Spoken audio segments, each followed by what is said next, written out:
Welcome back to RS Media's live coverage of the third round of the FA Cup, where we bring you the last game of Sunday's action as Newport take on Brighton and Hove Albion for a place in the fourth round of the FA Cup. And already we've seen some shocks. Crawley defeated Leeds 3-0 was the biggest story of the day. We also saw Portsmouth go close against Bristol City, Manchester City, Chelsea, Barnsley and Tottenham and Cheltenham all booked their place into the fourth round draw, which is, of course, taking place tomorrow. But, of course, who will join them? Will it be Newport of League Two, second in the table, or 17th place Brighton of the Premier League? We were about to find out with kickoff in around 8 minutes' time or so. We'll, of course, reveal the team news for you in just a little while. But Brighton will go to Wales tonight, knowing that Newport are a team who have claimed a lot of scalps, not just in the FA Cup, but the EFL Cup over the last few years. Their FA Cup record under Michael Flynn has been absolutely extraordinary. They've beaten Leicester, Middlesbrough, and they've also taken Tottenham Hotspur to a replay in the 3 campaigns that they have had under his tenure. And of course, they reached the 5th round of the competition back in the 2018-19 campaign, where they were undone by the eventual winners, Manchester City. But it really was a campaign to remember for them, which generated so much money and so much attention for the Exiles, of course. A club that has really come from the doldrums. They reformed in 1989 after going bust with debts of around £330,000. And they've had a real good rise since then. They once even played in a European Cup Winners' Cup match, would you believe, against Karl Zeiss Jena of Germany before they were beaten 1-0, but they did draw the first leg 2-2. That was, of course, in the mid-80s, but 5 years later, they would go bust. Their opponents, Brighton and Hove Albion, whilst they've only managed 2 wins in the Premier League this season under Graham Potter, they have drawn 8 of those games in the Premier League. But, of course, they have had 2 other wins as well to think about in the League Cup, as they beat Preston North End in the Cup competitions as well. In the competition, they also managed in the same competition to get the better of.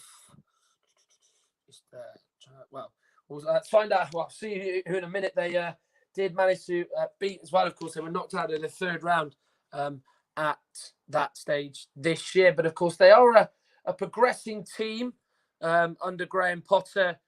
Nonetheless, he is a manager that has got experience of going far in the FA Cup, and is also a man who knows what it takes to lose to a lower league opposition. He lost to Sheffield Wednesday last year in his first campaign as a Brighton manager, where he saw them lose 1-0. But his days as Swansea manager, he managed to get them a big victory in which they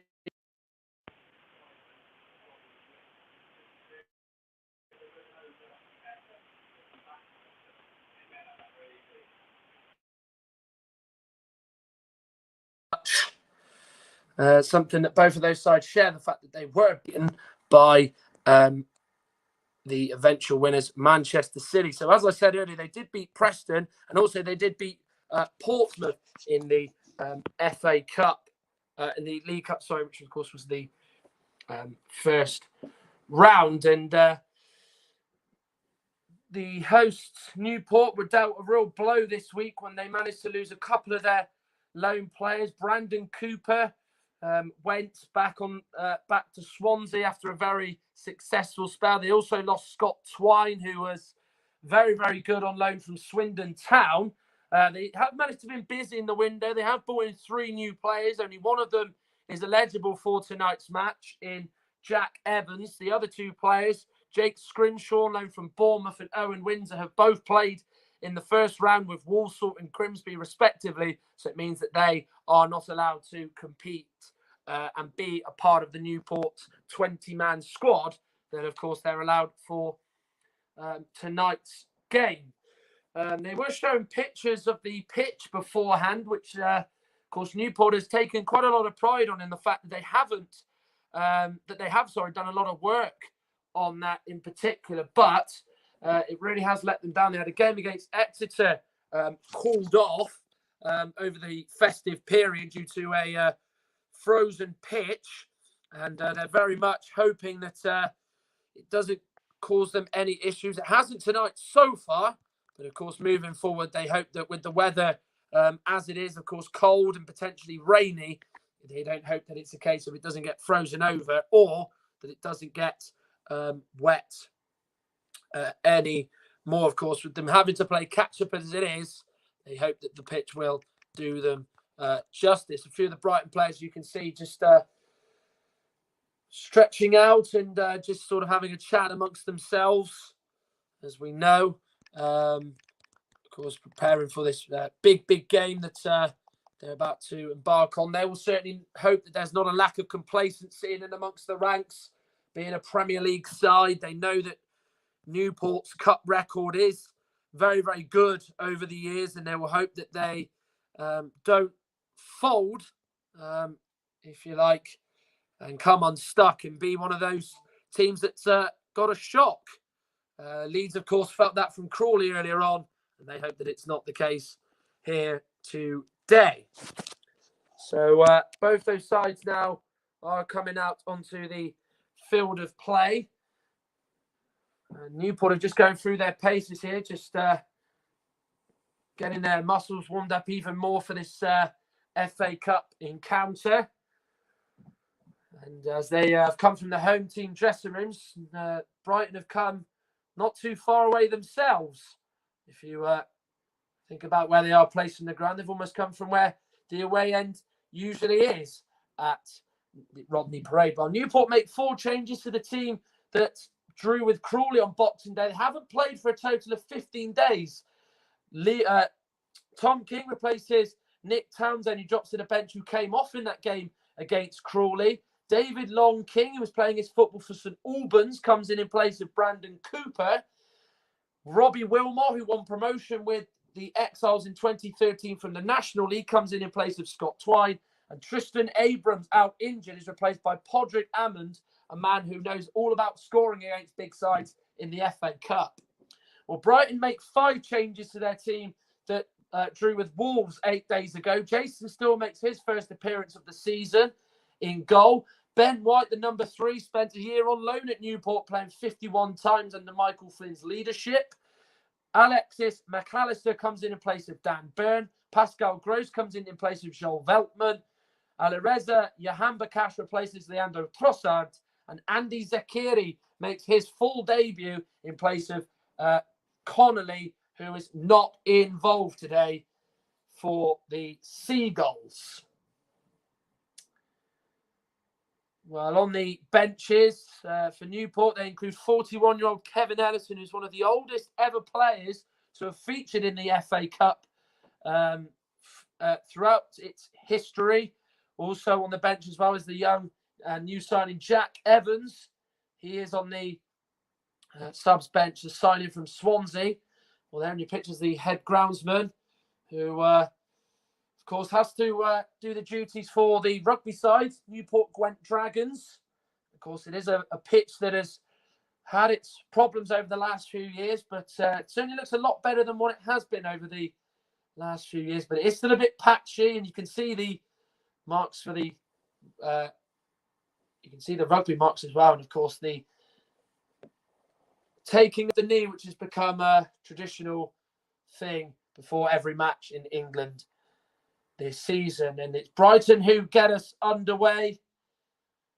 They'll be hoping tonight that they just get the job done against this Newport County side, who are over the last few years known to cause a shock or two, and Brighton certainly know about that. In 2013, Newport actually beat them in an EFL Cup match when they just came up from the National League, so they'll be hoping that it's not a repeat of what happened 7.5 years ago. And it's an early free kick for Lee Mason to give from Alexis McAllister's foul. And It's going to be a first kick for Tom King, who is the Newport Cup goalkeeper. He's featured just once in this FA Cup run so far. Played against Salford in round 2, which they won by 3-0, which obviously set up this tie against Premier League Brighton. Still on the floor to use Bissouma to the left winger by trade, Solly March. Mopé flicks it down. And then there's an offside flag against Neil Mopé, who has already got 6 goals to his name this season. There's Graham Potter, who of course said this week that he's not happy that games are being played in this current climate with a global pandemic going on and whatnot. But of course, he should be used to it by now. Of course, they did play they did play in June and July, remember, of Project Restart. So it's very much just normal now for them. There's David Long King, who's a summer recruit from St Albans, playing part-time football, remember, for the National League South side before he made the move to Newport last summer. As Michael Flynn often does. He does often delve into non-league football to go and get players in. Both of these sides today employing a back 3, which is something that Brighton are very accustomed to, as are Newport. It's not strange to see them go up against each other and just for the first time play this system. They're both very, very comfortable with it. Here is now Alexis McAllister. He looks out to the left and finds Solly March, who was part of the Brighton squad that won promotion to the Premier League nearly 4 years ago now. Ben White, who knows all about playing on this rocky Rodney Parade surface, if you like, an indifferent surface at times. Has the ball on the right-hand side, looking to play it along the floor to McAllister. Little dummy to Bissouma. Zakiri left it for McAllister, but it's well cut up by the Newport defence. And Podrick Hammond will chase with Dunk. And Hammond has been given a guilty chance, and he's not been able to take it. Well, he was presented with a fantastic opportunity. Podrick Hammond, he chased Lewis Dunk all the way. It was a hospital back pass intended for Jason Steele, and Hammond stole it as Dunk tried to play it back to his goalkeeper, and he was one-on-one, and you would have fancied him to have put that in the back of the net given his history in this competition of scoring goals, but he's unable to do so, and Brighton have been given the mother of all reprieves inside 4 minutes. Well, it really was a golden chance for Podrick Hammond, who's yet to open his account in the FA Cup. He scored 5 goals when they reached round 5 in the 17-18 season, including a penalty against Leicester in that round 3 giant killing 2 years ago. And he will run himself into the ground. He will make life hard for those Brighton defenders. Make no bones about that. But when you play Premier League opposition and you get a chance like that, you know you've got to take it. He's just got to hope that he gets another one in this game, because they do come scarcely in the big FA Cup ties. Bissouma looks up, trying to get Mopé on the go, while watched by Matty Dolan, who was part of that side 2 years ago that reached round 5. Liam Shepherd in his second spell with Newport. A lovely diagonal ball out to Ryan Haynes, who scored in their last game against Crawley. And now the Newport defenders are getting a touch on the ball, as is the goalkeeper, Tom King. Brighton showing a lot of respect early on to Newport County. They are just standing off them. Mopé and Zakiri almost playing as a 2, if you like, but that's a overhit pass by Matty Dolan. Bissouma now to Gross. He'll put the ball in. Goes all the way through to Alexis McAllister. He now gives it to Bissouma. McAllister gets it back. And then Bissouma will now go to Pascal Gross. Lewis Dunk coming up in support from centre-back. Bissouma. Newport just retrieving rather than trying to win the ball back, and the pitch got the better of Alireza Jahanbakhsh there as he tried to get that under control, and then it's just cleared up for a throw-in. Well, it's 4 years to the day since Mickey Dimitriou signed for Newport County. He was a free agent for 6 months before he was signed by Graham Wesley, and then under Michael Flynn, he's been a real stalwart in the time he's had as Newport boss. March goes back to the Brighton defence, and in particular Lewis Dunk. Looking up is Webster. Morpie trying to get it out to the right, but it bounces off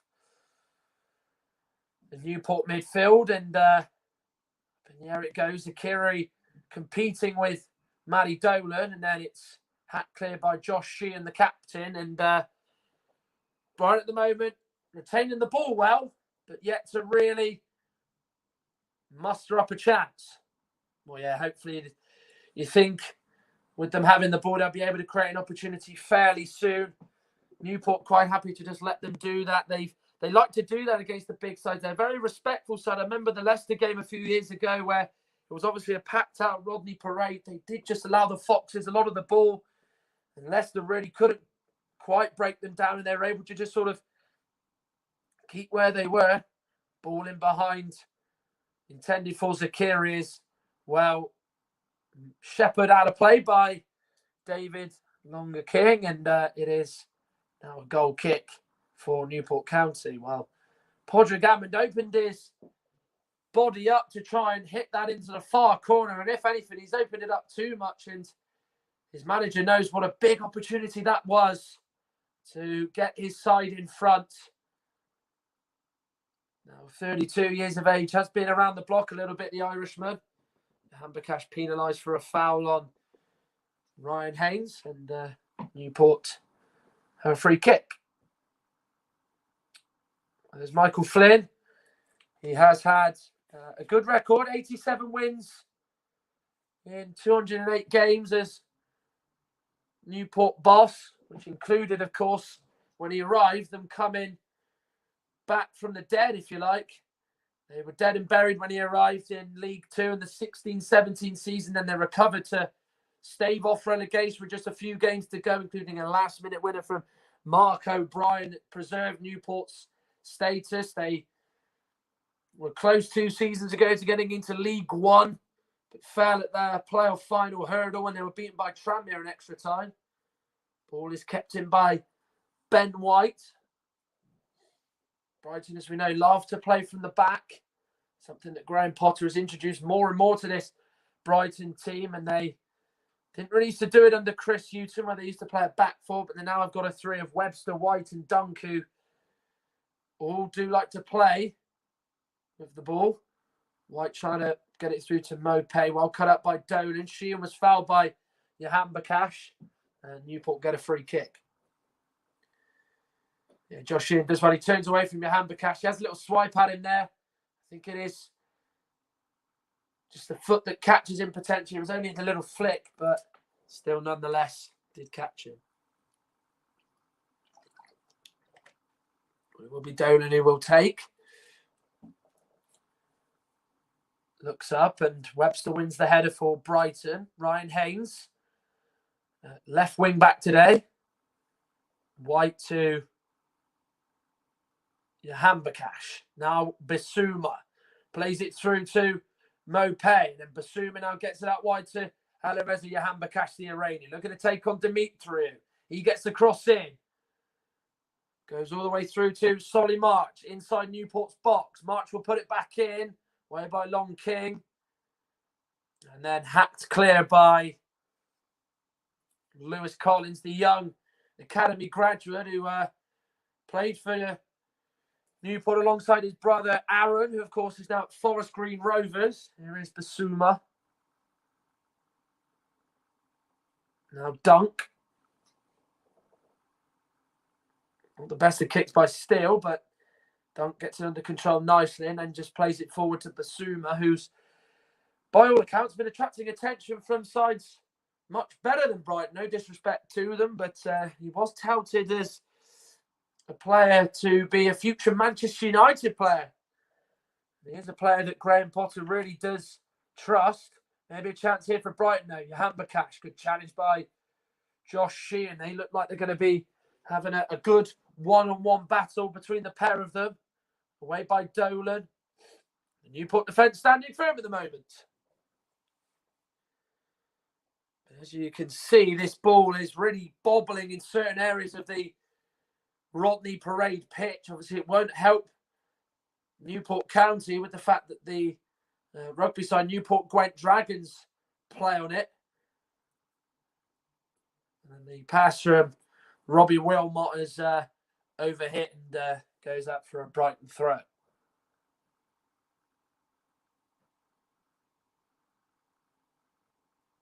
Dunk to Webster. Now Gross to Adam Webster now. Cost £20 million 18 months ago from Bristol City, did Adam Webster. Well, this is a young team that Brighton have got out tonight. The oldest player in the team is Jason Steele at 30. Ball through to Mopai. And it's defended well by Newport as the header goes back on through to Tom King. And doesn't allow Mopai a chance.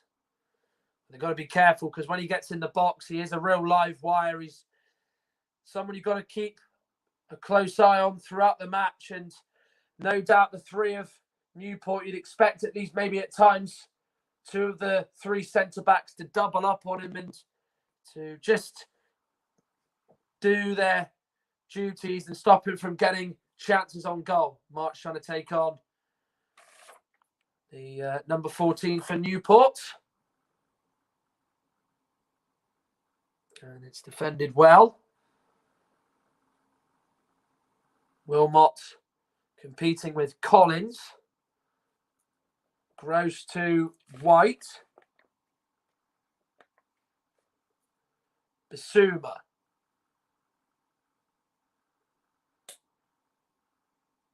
Now it's with Solly March. He gets the ball into the box. Arriving was Yahambakash. It's headed clear. Now it's with Ben White. He tries to thread it through, but Newport deal with the danger well.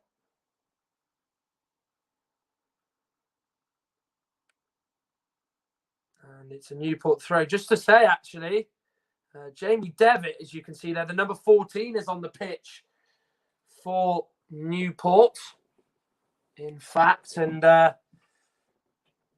Collins was down in the official team sheet, but of course, maybe there has been a late change. Well, there hasn't been a maybe because there has been a late change to the team, and there's no Collins now in the side for Newport. Lovely ball through. Ammon chasing. Webster comes across, but Ammon is offside.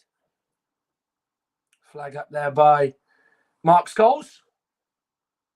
And the attack is over, so he's got his flag up straight away.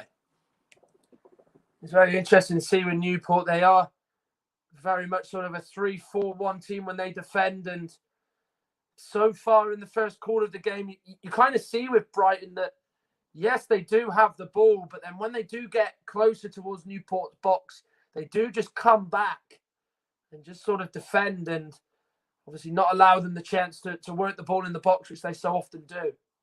Well, they are missing a few players, Brighton, as we know. Danny Welbeck not involved today. They've got Adam Lallana, who was struggling with illness in training. As far as we know, it's not COVID related. Of course, there are a few other players missing in the Brighton team, but this is still a fairly strong Seagull side that is heading to Wales tonight. Basuma, Solly March. Basuma gets it back.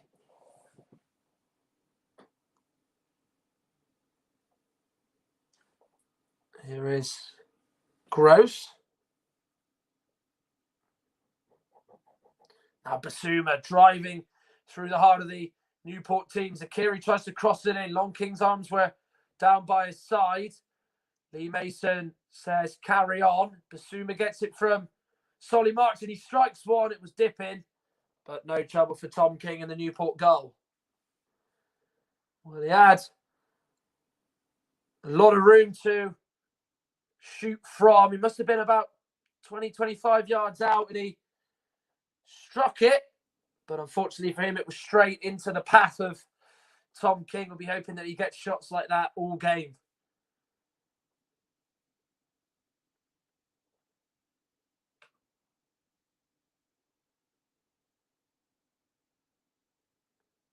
As you can see there, he is an important player for Brighton.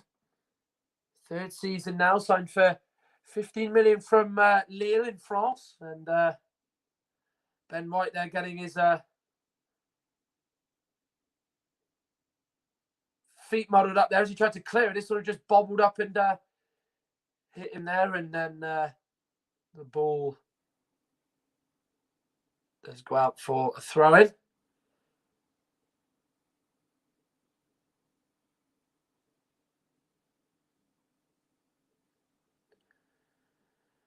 So far, no goals here at Rodney Parade, and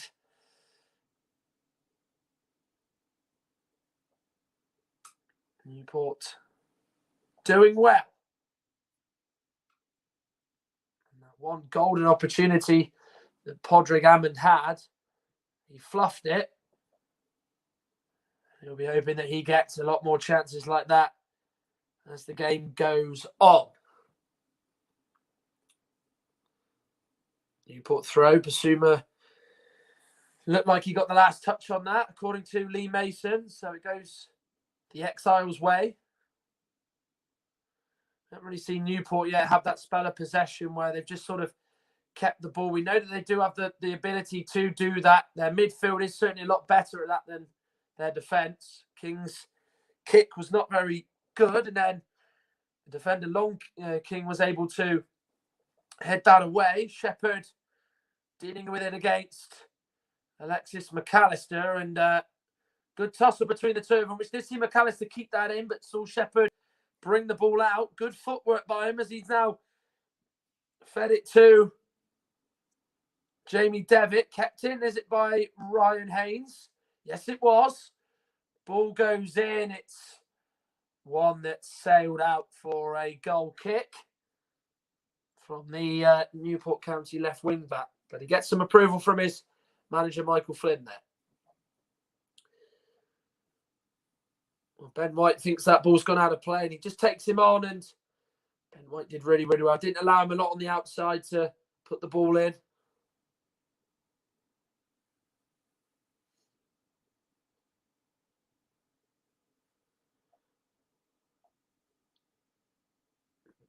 As I said earlier on, elaborating on an earlier point, Newport quite happy to just let Brighton have the ball at the back. You do see that they are a very sort of modern day defence, shall we call it that. But the one thing I have noticed is that Ben White almost appears to be playing as a right back in this game. And obviously Solly March is a left back. So it almost does look like they may be tailoring towards a 4 as such, with Basuma, Gross as the midfield, with then Yahamba Cash and McAllister as the wingers. It is so often interesting to see when teams try to be very, very clever and just try and one up on their opponent in the formation, just get them thinking that little bit more and then get them to maybe try and see if they can deal with the opposition's threat just that little bit more. Here's Solly March. Dunk. McAllister to March.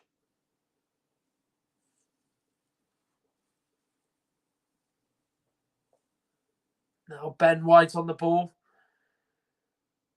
He decides to go to Gross, who is the man nearest to him. Through to Yahamba Cash. Basuma. Heavy touch lets him down. Ryan Haynes there stepping in there ahead of Ben White as he concedes a throw.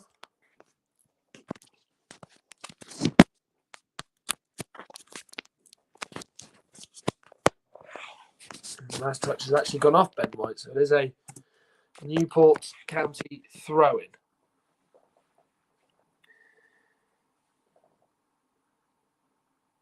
Feels like a cup tie that does feel like a chess match. It is very much, maybe as the game sort of wears on, you might see both sides come out of their shell, so to speak.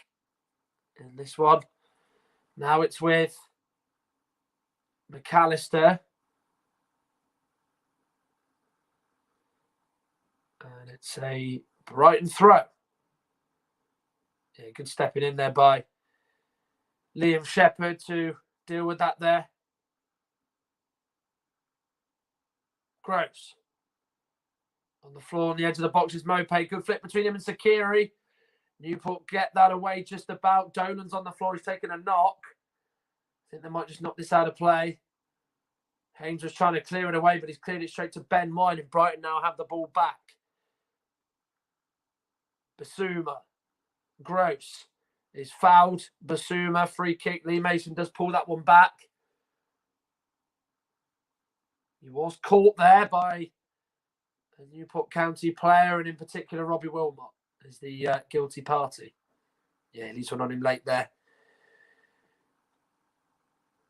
Plays the ball, and he just already gives that challenge in there, and Basuma's still down and being urged to get up there by Jamie Devitt. Well, that is the possession stats. Look at that. 72% possession in the way of Brighton. They have completed 103 more passes than Newport County. But yet they've really not gone anywhere with that. And that's a loose ball by Pascal Gross, which has given the ball back to Newport County. And then Shepherd is forced to send that out for a throw-in.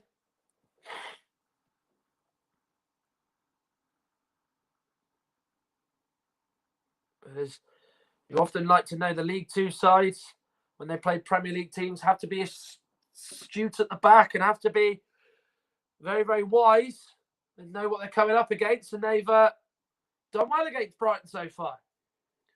Well, a Brighton team who very much do like to try and start quick. I think maybe they are just missing Conley a little bit more. He does like to sort of just try and get in behind the course. He's one of those key players missing, as I mentioned earlier, with, Lallana and Welbeck not available in and around the team. So it does kind of allow an opportunity for Zakiri. And he's a different type of player, is Andy Zakiri. Down on the floor is Lewis Dunk. Bringing it in is Wilmot. He tried to find Josh Sheehan, who was arriving. Cut out well by Adam Webster there. Well, the referee and linesman were in conjunction to allow the play to continue. And then Wilmot just sort of sent Dunk on the ground and he got the ball across. But luckily, Brighton were able to cut out the problem that was potentially arising and deal with it through their centre-back Webster. And then Yahambakash puts Haynes under pressure. Zakiri manages to play it to the Iranian Yahambakash. Gross on the ball. Ben White. Yahambakash now has it. Now to Basuma. There's very much go from one side to the other, doesn't it, with Brighton at this very, very moment. Dunk trying to feed it on through, and Yahambakash was arriving to try and get on the end of it. And I would have thought put it across, but he just couldn't get any contact on it. And it goes beyond him and out for a goal kick.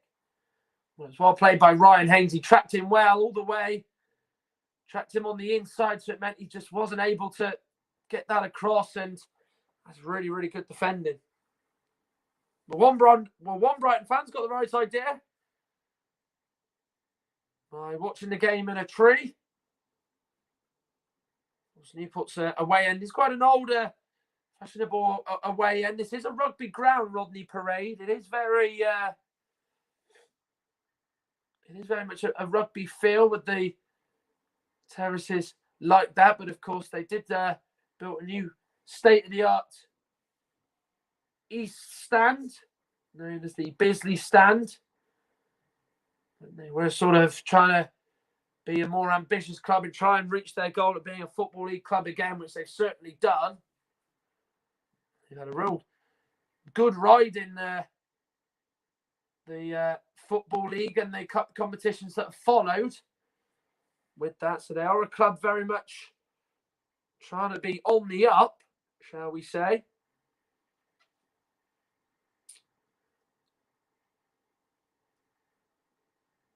Right, just playing a game of keep ball at the moment, and Newport in absolutely no rush to try and win it off them, and they're just very happy to just let Brighton keep it.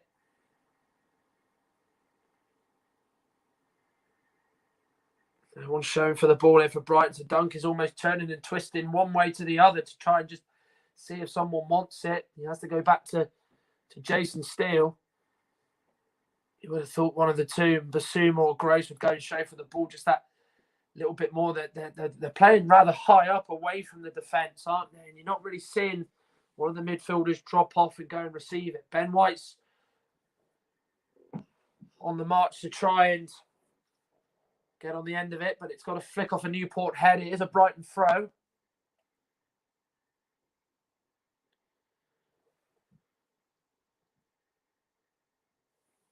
White will take the throw in. Zakiri to White. Basuma to Webster. Goes all the way back to Lewis Dunk. With every player now inside Newport's half for Brighton. So they sense something here. They can smell that they might carve out a chance. Solly March.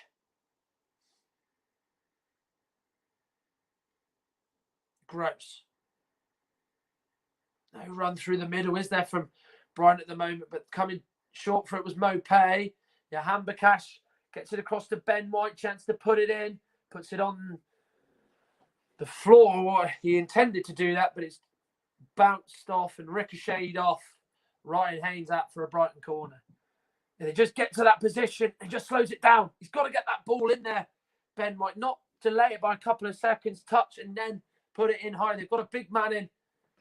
Andy Zakiri, the Kosovan Swiss forward. And if he got that in there, he would have been competing with the Newport defence for that. It's just slowing the attack down. Two players near this for Brighton. Swung in by Gross. Met by Dunk. King saves at his near post. He got up well and met it, did Lewis Dunk. But he was denied smartly by Tom King. He gets up. Really good save. Positioned himself well there. Will they be successful from this corner this time round, perhaps? Swung in. Away by Dolan. Now it's McAllister. Well, defended by Newport there. McAllister's still down. Newport not in any right to kick that ball away. I think they plan to. Long King sends it forward. Took under control very nicely by Jamie Devitt, and it's too high for Podrick Hammond. He's not the tallest player in the world, as you can see.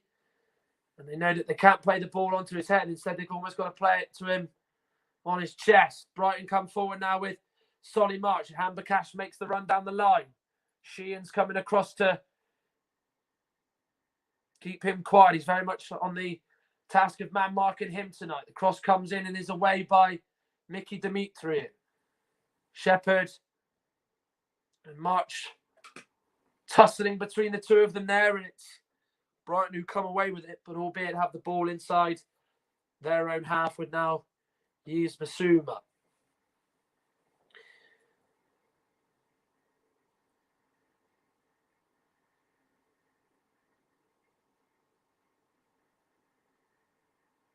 He looks up, looking to get McAllister on that. Haynes clears it away. Newport at the moment just sort of stuck where they are. They can't quite get out, move a couple of yards up. Here's White, puts the ball in. Not a bad delivery. It's headed only as far as McAllister, but it's straight at Tom King. Well, his eyes must have lit up at the prospect of that.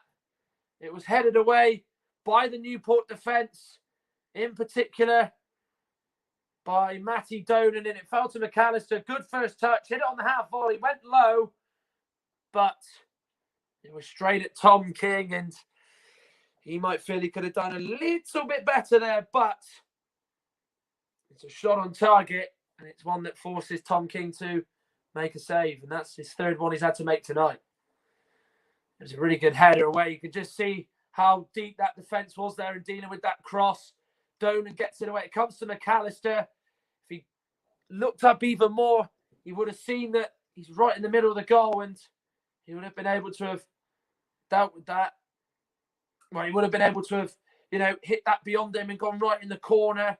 He had just a few more seconds to look up and see where he was going to hit that there, the Argentine. Dimitri with a rather wild kick forward, and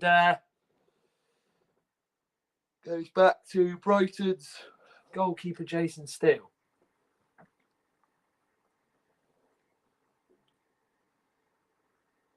Webster.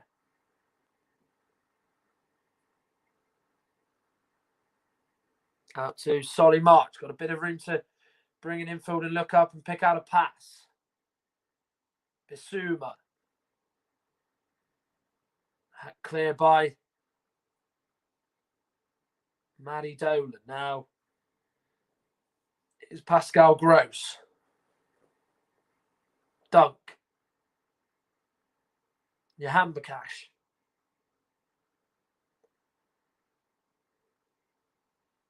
McAllister looking to break through, and Long King's clearance bounces off his own teammate and Scott Bennett, but Brighton really are starting to ask questions of the Newport defence. Starting to move it just a little bit quicker, 2 or 3 passes.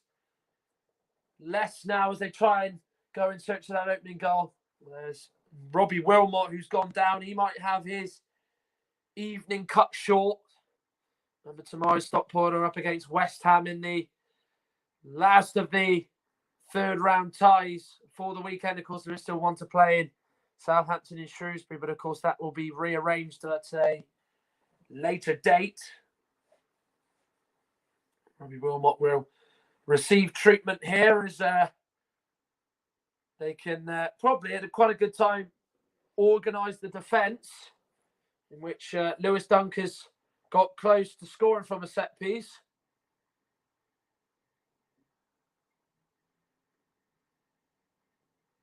Solly March and Pascal Gross both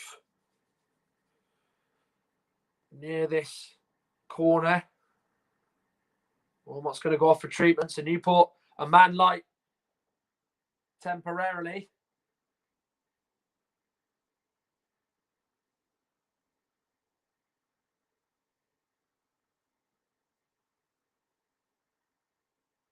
Corner's going to be taken by Solly March. He delivers it in. It's missed by Dunk, and the save is by Tom King to deny Andy Zakiri, who was so close to a debut, to a goal on his full debut, and it's an absolutely superb save. Well, set pieces where they're really threatening it. Comes at him, and he's not got a lot of time to think, and he's able to push that over. That is actually a remarkable save. Corner taken by March. It has found a Brighton player again in the box. It found Adam Webster in a whole heap of bodies. And then it did bounce off a Newport player, and in particular, Matty Dolan, as the ball went on through to Tom King, who's made some extraordinary saves so far today. He's made one from Lewis Duncan. He's denied Andy Zakiri a first ever Brighton goal with a really good save that sort of just came at him. It bobbled up in front of him, and to tip it over the bar, that was quite extraordinary. Here's Newport's man of the match so far. McAllister plays it through. He had Zakiri and Mopay in front of him on the left and the right, but he can't pick any of them out, and instead it rolls on through to Tom King. Shepherd fouled as Mopay went into the back of him, and it's a free kick. Easy decision there for Lee Mason to make.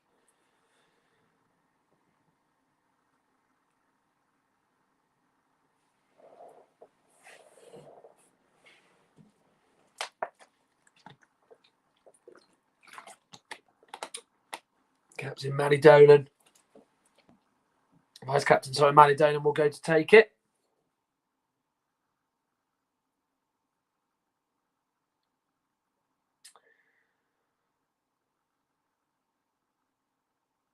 Looks up and it's headed away well there by Webster. Cleared there by Gross.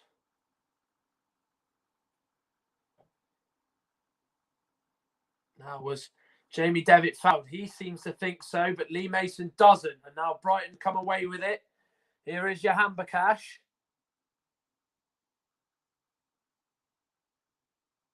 Composes himself and does manage to regain himself. His march tries to drill the cross in, while blocked by Josh Sheehan.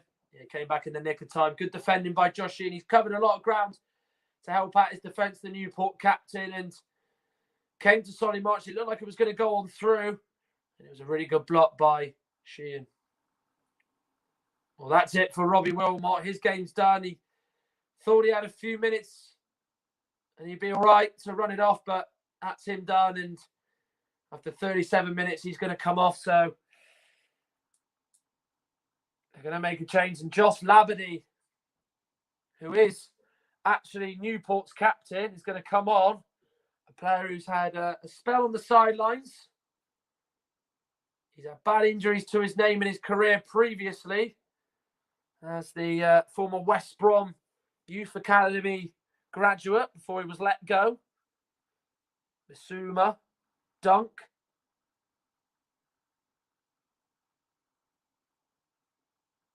Webster, ball at his feet. Newport having to just withstand Brighton pressure at the moment as they've really cranked it up in the last few minutes. Zakiri tried to knock it back to Bissouma, cut out well by Podrick Ammon. Now breaking forward is Jamie Devitt, doesn't really know where to turn.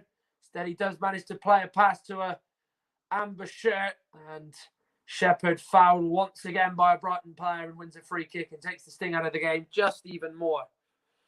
Goes Jahan Bakash this time. He's been eager to try and win the ball back. He's always pressing his opponent, Jahan Bakash. He's a real terrier in there, and that's something that Graham Potter's almost got him trying to do. When he arrived, he was a nippy little winger who liked to come inside and get balls in and score the odd goal, and to see him in the midfield is something that he's maybe going to be fairly used to now. So Josh Labadie on in place of Robbie Wilmot, who leaves the field of play. They'll be hoping, Newport, that the injuries do not pile up for them, as of course they do get back into league action next weekend with a trip to with Salford to come at Rodney Parade. Away by Haynes. And then Pascal Gross knocks it back to Jason Steele, who just lets it bobble, and he's made a complete hash of it. He's headed it away, and it's a chance for Hammond, and it's off the line by Lewis Dunk. I have no idea what Jason Steele was doing there.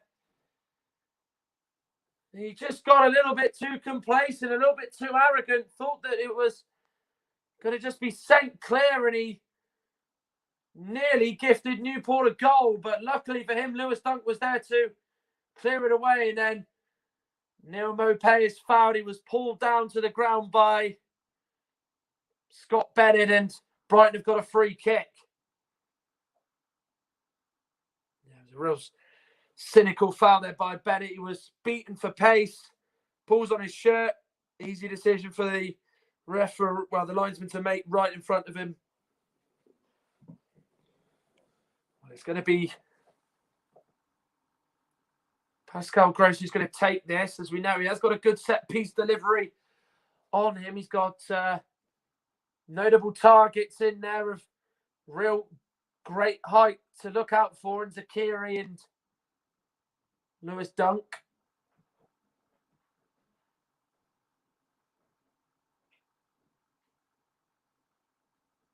Gross delivers. Away by Dimitri, Yahambakash. Attack's not over by any means. Solly March shoots on his right foot, and he'd been mistaken for thinking at Rodney Parade that he was trying to kick a conversion with an attempt like that. Well, here's what happened with Jason Steele. He's trying to send it to his right, I think to Ben White, and he didn't get enough on it. And then he gifted it straight to Podrick Hammond, who looked to just try and side foot it in. Lewis Dunk did really well to make up the ground to just hook that away. But that would have been a goal to concede of real disastrous proportion had Jason Steele had allowed Podrick Hammond a chance like that. Well, judge on that first half, the two chances that Newport have got have come from Brighton mistakes. If they potentially just maybe get one more player to just push slightly up, it will just maybe give Brighton a little bit more nerves and give them a bit more anxiety in and amongst the back line.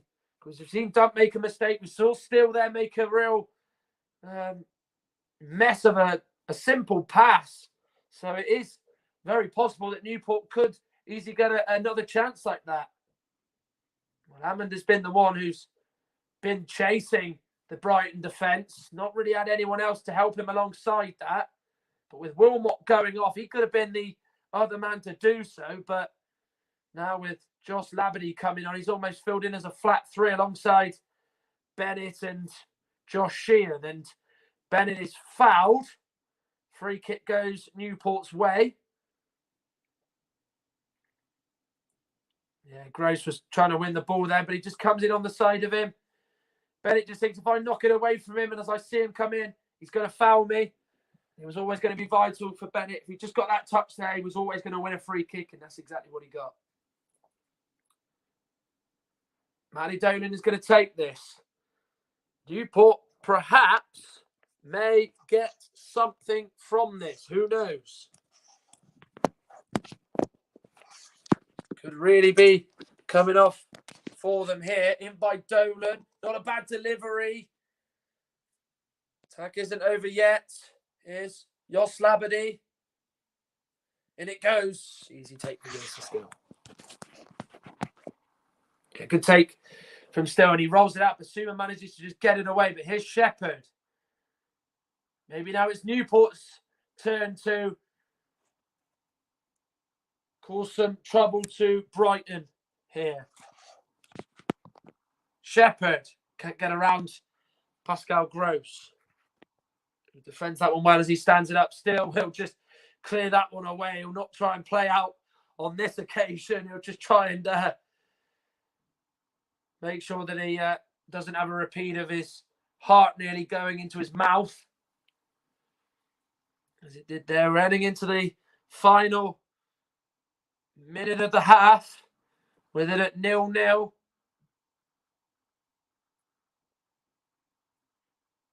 Dunk on the ball.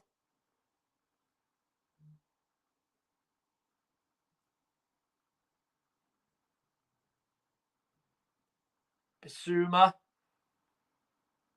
All the way back to Jason Steele. Well, I think if you ask Michael Flynn at a halftime scoreline would be and what would be good for him, I think 0-0 would have been up there. Of course, you would like to be winning, but you would like to not be losing. And that's exactly what Newport are doing, and that is that they are not losing. Sheehan's fouled. Free kick. Yahambakash once again eager to stop letting Newport play away from their own half. And did catch him late there, but there's only so many fouls he can make before he is cautioned, I feel. That's Yahambakash. 1 minute of stoppage time to play at the end of this first half at Rodney Parade. Matty Dolan towards Jos Labadie. Does go forward for these free kicks and corners a lot for Newport. They've got a free kick here as it's a former Newport loanee, Ben White, who gives the foul away. He catches Ryan Haynes on the shin, and easy decision for Lee Mason to make. So this does represent a very good opportunity for Newport County.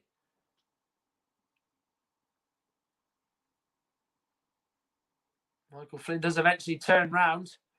Looked like he wasn't even going to see this free kick come in. It will be Dolan to take.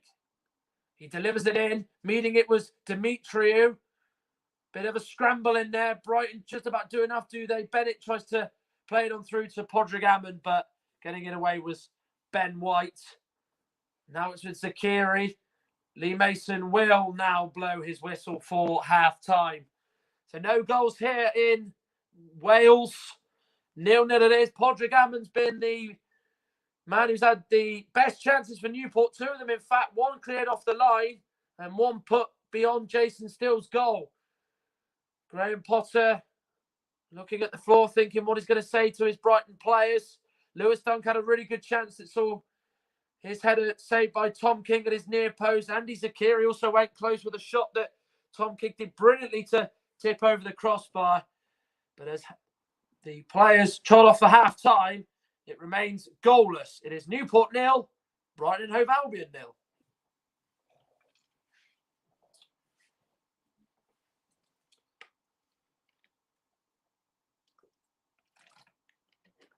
Yes, it is half-time in Wales. It is Newport County 0, Brighton and Hove Albion 0. And whilst Newport haven't really created too many chances, it can be said, one thing that we can say, the two chances they have got, they would have made Brighton pay, and they all came from Brighton errors.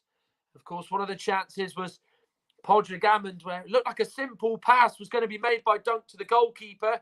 Podrick Hammond anticipated that he was going to maybe get some sort of a whiff of a chance, didn't give up the chase, and as Dunk tried to play it to Still, it didn't have enough on it. Dunk knew exactly that when Hammond went chasing him down, and then as soon as he went one-on-one with Steele, he opened up. If anything, he opened a little bit too much up.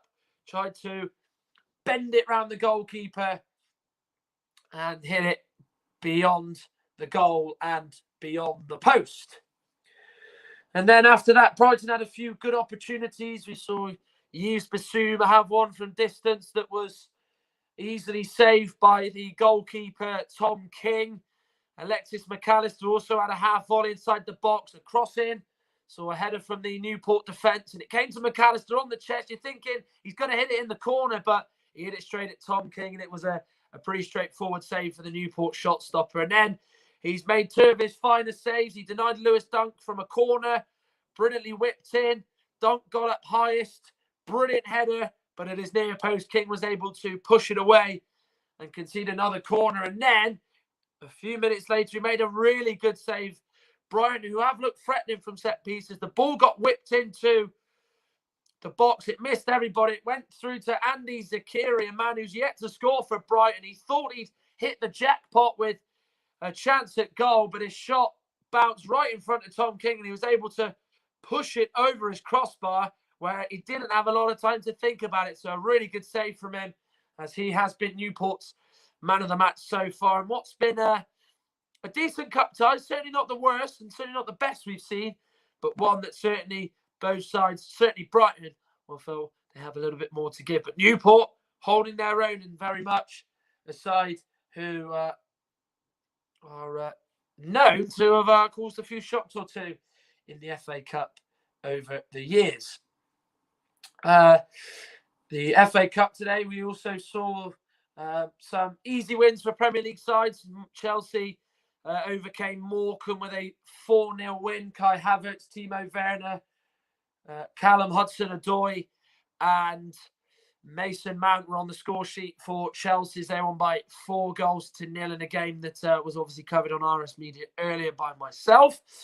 Tottenham Hotspur ended Marines' dreams in the FA Cup. They won by 5-0. Of course, Mike Hardiman did a brilliant job in commentating on that game. Carlos Vinicius hit a hat-trick. There was a goal for Alfie Devine, and there was also a goal for Lucas Moura as Tottenham won 5-0 on Merseyside. Manchester City scored 3 against Birmingham.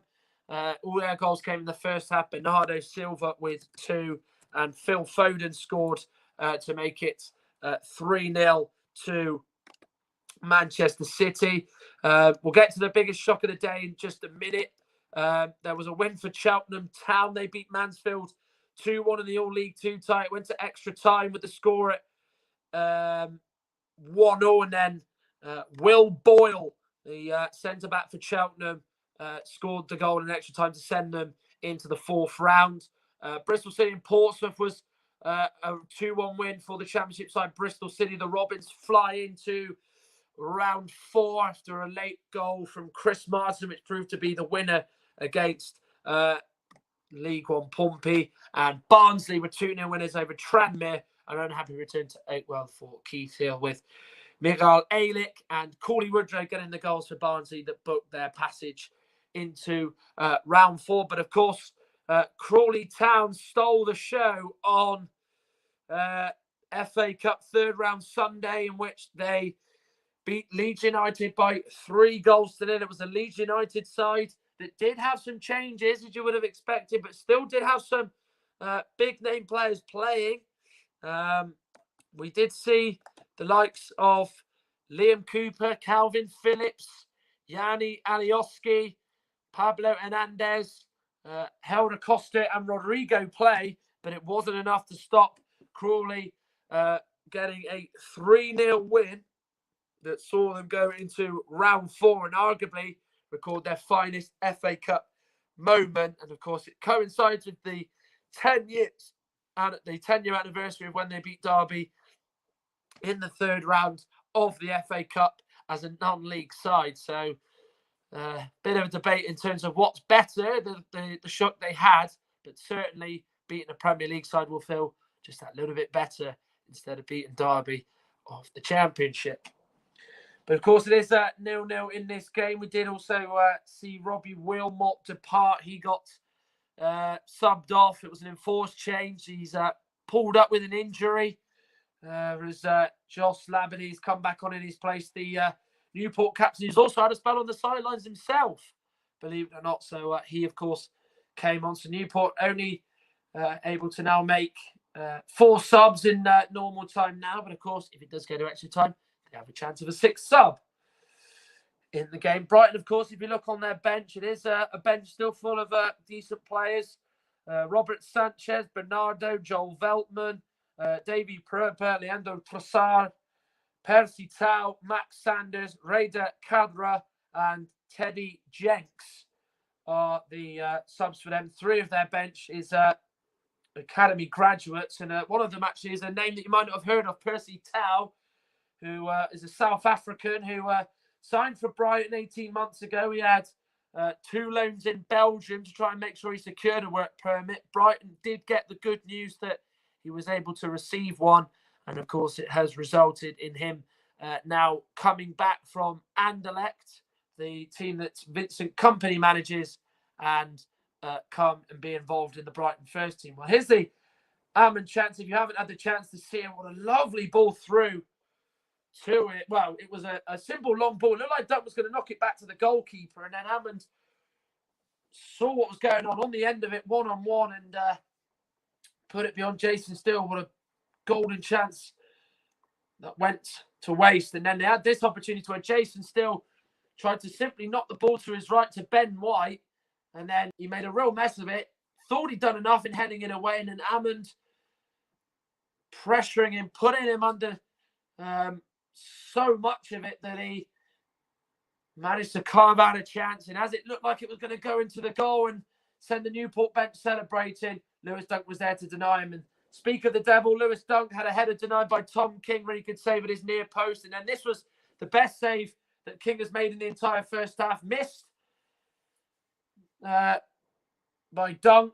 And then Zakiri looked like he was going to score, but then King denied him absolutely superbly to save him. And there, of course, again, we saw Webster just couldn't quite get that touch right on goal. It bounced off his right thigh and then bounced off Matty Dolan into the hands of Tom King.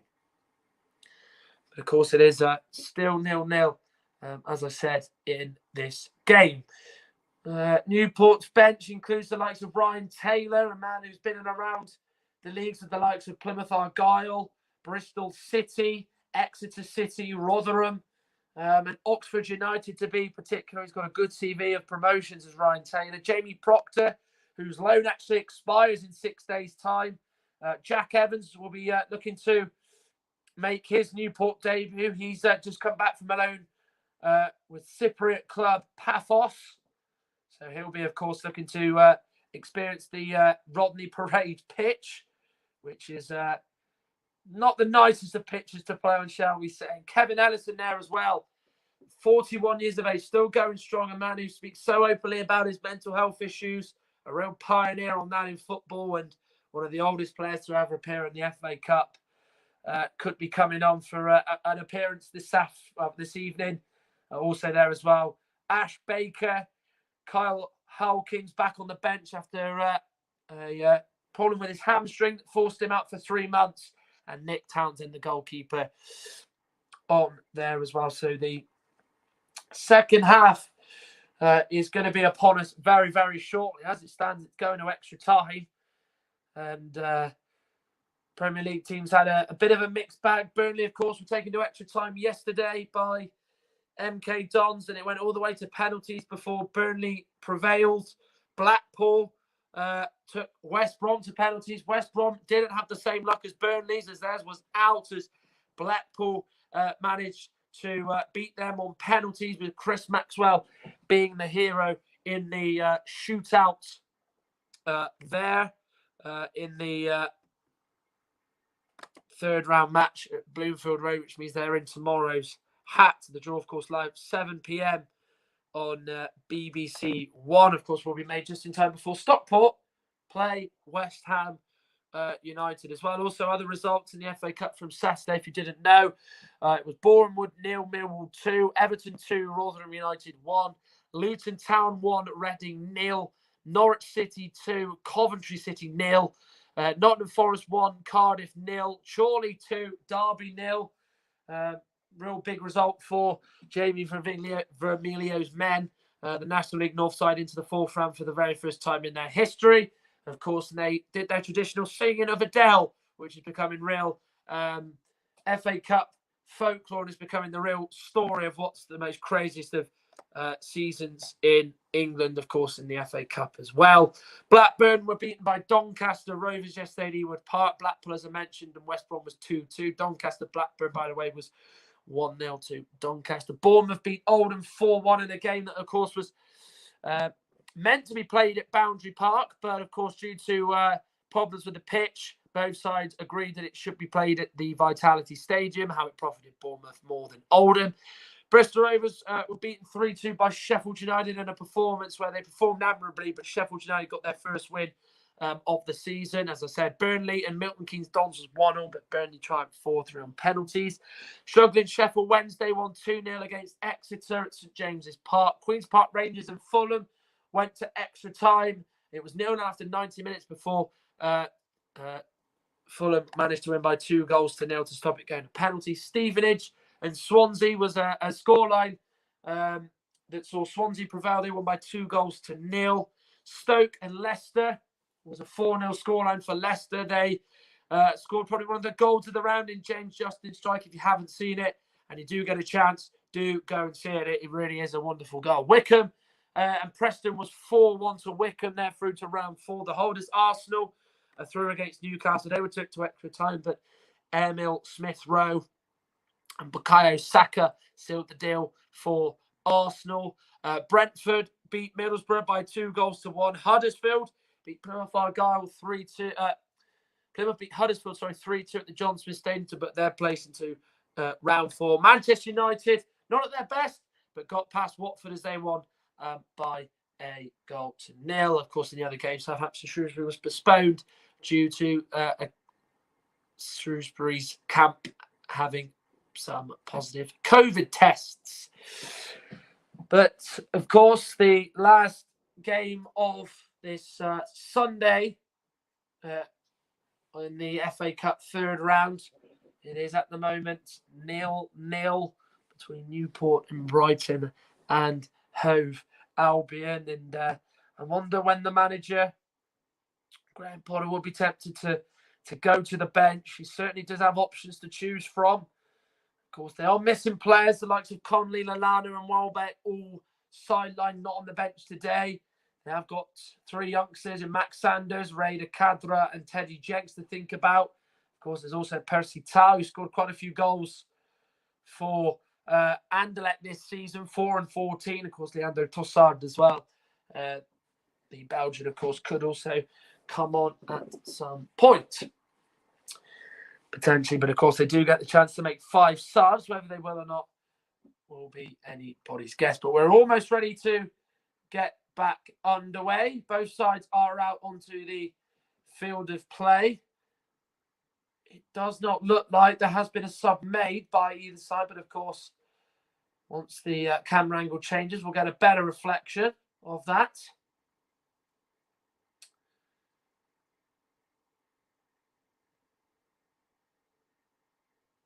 It's Newport who get us underway. They are hoping that they can add Brighton to the list of FA Cup scalps that they've had over recent years. Leicester and Middlesbrough know all about losing to Newport at Rodney Parade. Of course, the only real shame is that the Exile supporters are not in the ground to really cheer them on. It can be a hostile atmosphere. It can be a loud ground. Those Newport fans do create a lot of noise when they want to.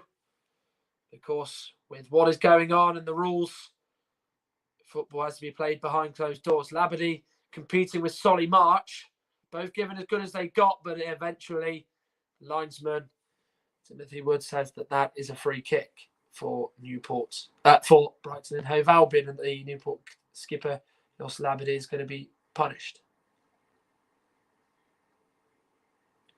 Michael Flynn chatting with a member of his coaching staff and one of the physios.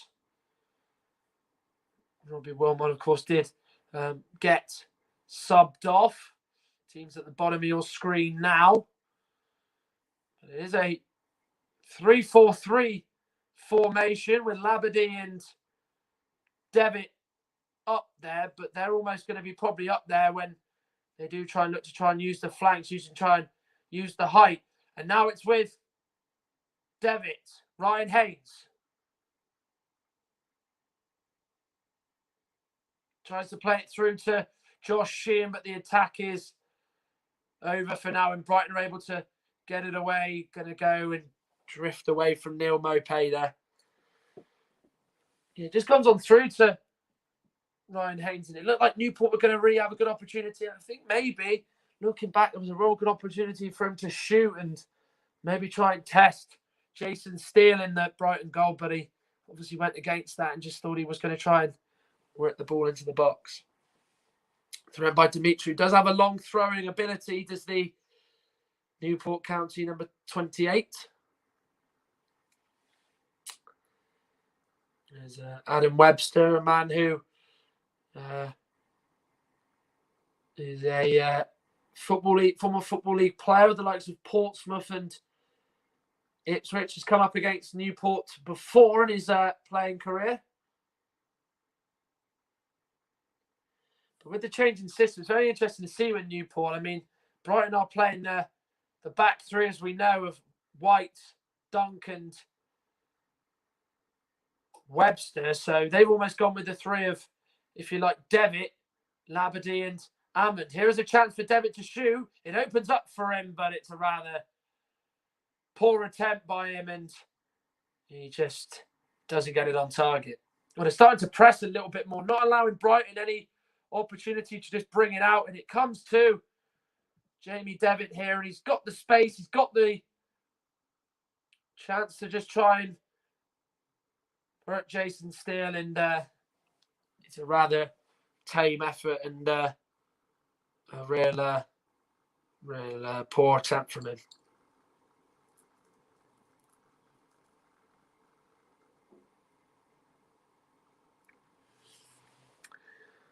They've gone with that three of Labadie, Hammond and Jamie Devitt. So there is a change in the system, of course. It did have the a 3-5-1-1, if you like, in that first half, where, of course, Labadie, Sheehan and Devitt were almost as a 3. And then, of course, Wilmot was the man who was pushing on. But with Wilmot going off and Labadie coming on, halftime has seen a change in emphasis for Newport and a new direction, perhaps, maybe, as they look to try and stretch the game wider. Brighton's 3 at the back do like to play quite wide and stretch the pitch to try and receive the ball and allow the the wing-backs to push on in this case. Not the best ball by Johan Bakash. Gross in there to win it off Scott Bennett. Now it's Mopé. Looking to take on Dimitri, who tries to beat Sheehan, but he can't. And Sheehan stands up to what Mopé throws up at him. Devitt knocks it to Josh Sheehan. If he looks up, you can spot on his right that he's got Liam Shepherd there to help him in support, but he's fouled by Ben White. Free kick.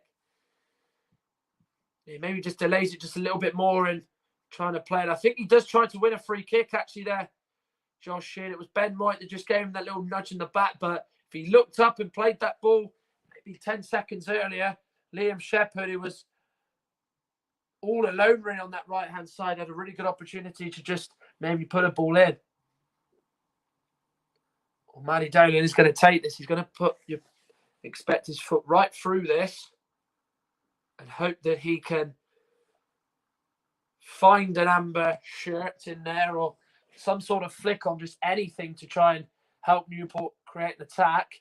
He looked for Long King and defending it well there was Webster, and it's a Brighton throw.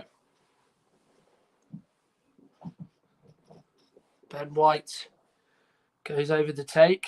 First return back to Rodney Parade for the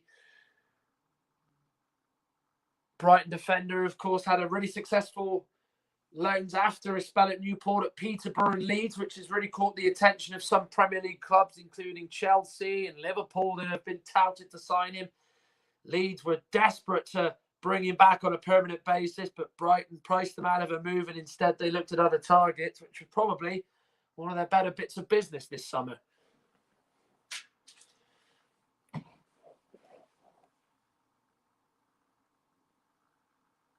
Well, there is Michael Flynn. The job he's done at Newport really is superb. Took over when they were 23rd in League One, dead and buried, on their feet and on their knees. They looked like they needed a miracle to stay up, and that's what they got. They stayed up on the last day of the 2016-2017 season. Won at home to Notts County. They were heading down with Hartlepool winning until Mark O'Brien popped up with a goal that saved Newport from going back down to non-league. And then since then, they just looked onwards and upwards. They had their first top 7 finish in 2018-19. Saw them go to the playoff final, but of course it resulted in them losing at Wembley to Tranmere Rovers. And they've had a 5th round run to the FA Cup. They also have claimed big scalps on the way, beating the likes of Swansea, and nearly got past Newcastle in this season's EFL Cup. They were very close to a place in the quarterfinals before that dream was shattered on penalties. Gross looking up, trying to pick up McAllister. Here is Zakiri. Johan Bakash, sorry. White crossing on his left foot. Zakiri with the header. But it's beaten the crossbar and got out for a goal kick. Yeah, Johan Bakash holds off the challenge of Long King. White comes up in support, gets the cross in. And then Zakiri meets and he gets up above Dolan. He's such an easy target to pick out, isn't he? Andy Zakiri, and his header goes off target. We had a very good spell a couple of years ago with Lausanne Sports, in which he scored 17 in 33 games, which is just under a goal every other game. Of course, it was enough for Graham Potter to go and sign the Swiss under-21 forward, who had a spell back in Switzerland on loan, helping Lausanne get promoted before he made the move to Brighton. Of course, they are a side progressing under Graham Potter.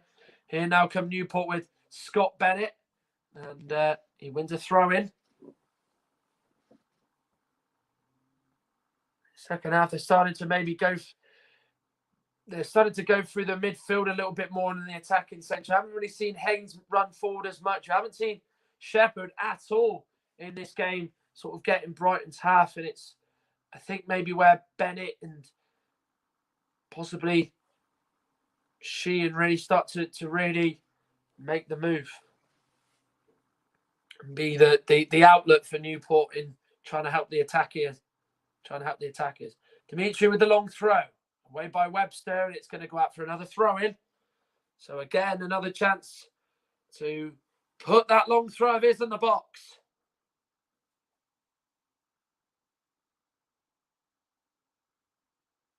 Saying, come on. He'll be hoping that something comes of this.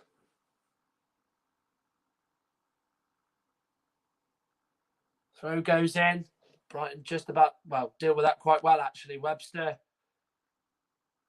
heading it away. Dolan on the ball. Couldn't quite thread that through, and Brighton are able to get out of the position they found themselves in when Newport putting them under pressure, which they are doing a lot more of in this second half, which is forcing Brighton to play and clear it long a little bit. And this is a really good opening 10.5 minutes of this second half. Yeah, they're pressing a little bit more. And I mean, obviously, we saw the midfield three in that first half of Bennett, Sheehan, and obviously Labadie. Obviously, when Wilmot was on the pitch, he was doing that. And even Devon at times, they didn't really have anyone really running forward beyond the halfway line. But you're seeing it now. You look there. They've got three players beyond it in that midfield. You see Sheehan there. You see Bennett there. You see, Josh Labadie there. So they're very much sensing that maybe that they have to push up toward Brighton's high defensive line and not just allow them the relaxation and allow them a lot of time on the Rodney Parade pitch. Long King tried to dummy that beyond Johan Bakash, but he knew exactly what was going on. Cut out by Sheehan as Gross looked like he was going to get on the end of it. Webster steps in against Podrick Hammond. Solly March wriggles away from Scott Bennett's advances, but he's only passed it to a Newport player. Brighton still have the ball here with March. Here's McAllister. He goes to the right and finds Ben White. He now tries to play it through to McAllister, and he did not make the run directly in front of Ben White there, and instead he just sort of stayed in the box, and that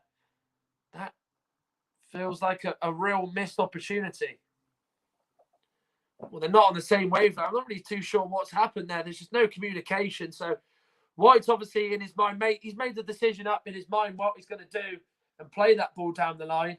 And then McAllister's obviously made his mind up and just staying in the middle. So it's just a conflict of interest between the pair of them there.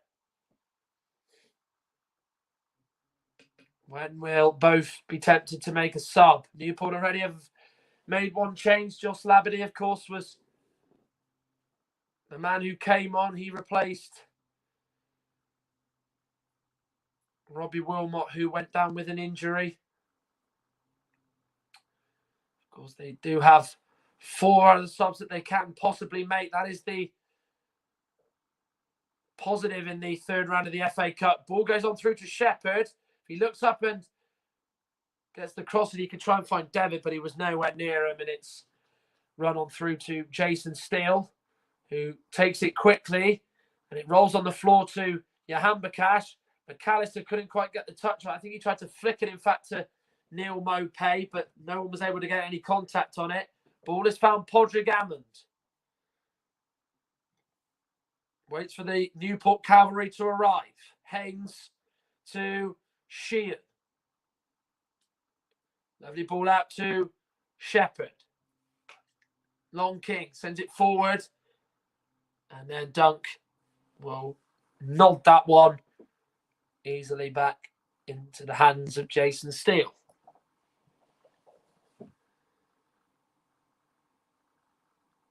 I think they don't really want to do that, Newport. Just not allow Brighton the chance to have possession. They haven't done that in the opening 14 minutes of this second half. Just allow them more time to just bring the ball out and have possession and stand off them and just say, okay, come toward us. And I think that's the change of approach from Michael Flynn. But when, you see David Longer-King just sort of just clearing that ball straight back to the Brighton defence, you don't really want to see them do that. Josh Labadie will run. He will give chase to those opposing defenders. He really is someone who doesn't allow you a lot of time. McAllister just nutmegs Bennett. He gets it back from Johan Bakash. He then gives it to Johan Bakash, who's fouled in the back as he by Matty Dolan. Lee Mason says, get up. He allows the play to continue. And by the lack of protest from the Brighton players, I think that tells you that they didn't think that was a foul. Ball goes on through to Haynes. Ammons made the run to the right, really stretched it. But it was a cross that just did not have enough on it. And Brighton are able to just pass their way out of trouble there. Yeah, they are starting to have more space because they're playing higher up. They want to try and hit Brighton on the break and not just soak the pressure up. And at the moment, if you're going to see anyone probably score, you would have to probably say that it could be Newport. I think they've started the better of the two in this opening quarter, and Brighton have got to do a lot better.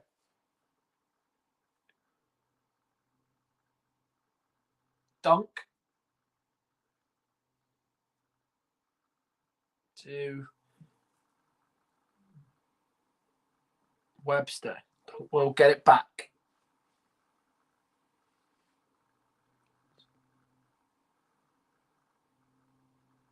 Zakiri. Johan Bakash to McAllister. Gross.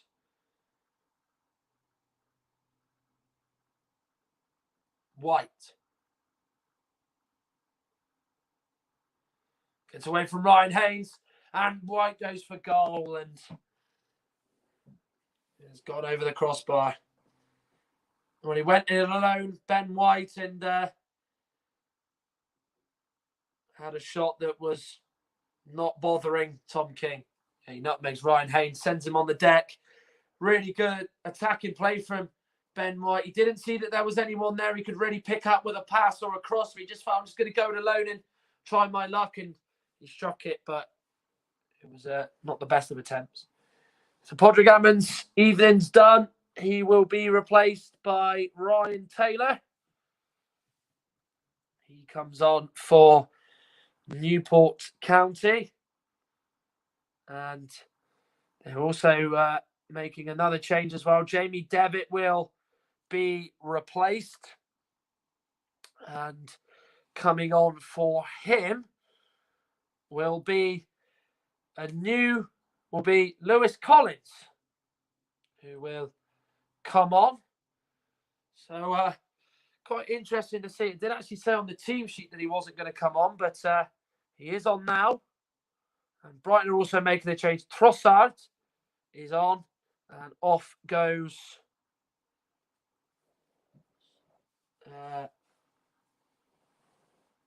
someone for Brighton. We'll work that out in just a second. Zakiri's on in place of Davy.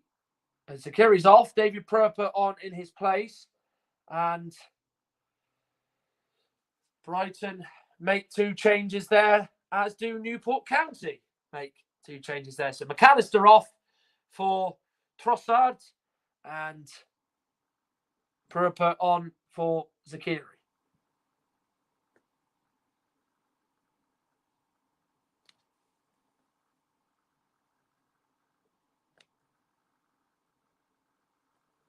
Well, there's an incident here with White as his knee is clattered into the side of Basuma's head.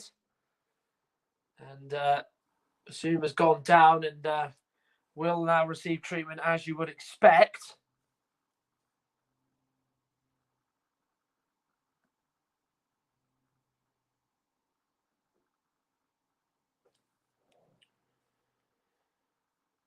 Well, you can see it there.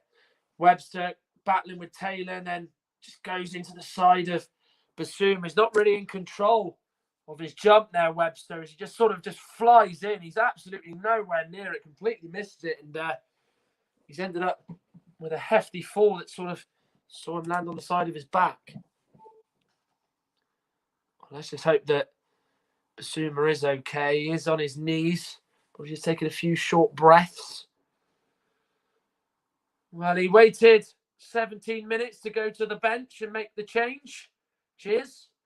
To try and get that all-important first goal.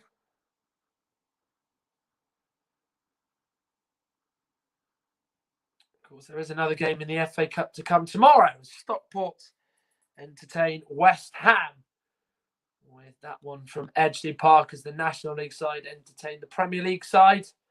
Again, a real big opportunity for a giant killing there, perhaps. See, Basuma just going to go off temporarily. It's certainly not anything like concussion. It was sort of more on the jaw rather than anything else. And Matty Donor knocks it back to Tom King, and away we go again. Headed on by Shepherd. Dunk to March. Gross.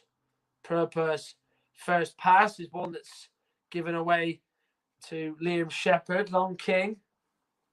Labadie goes down and wins a free kick. There's Josh Labadie, takes it quick, looking to search for Collins in the channel, and Collins has forced a throw in there. Well, he's an attacking midfielder. He's Lewis Collins. He's a Welsh under-21 international.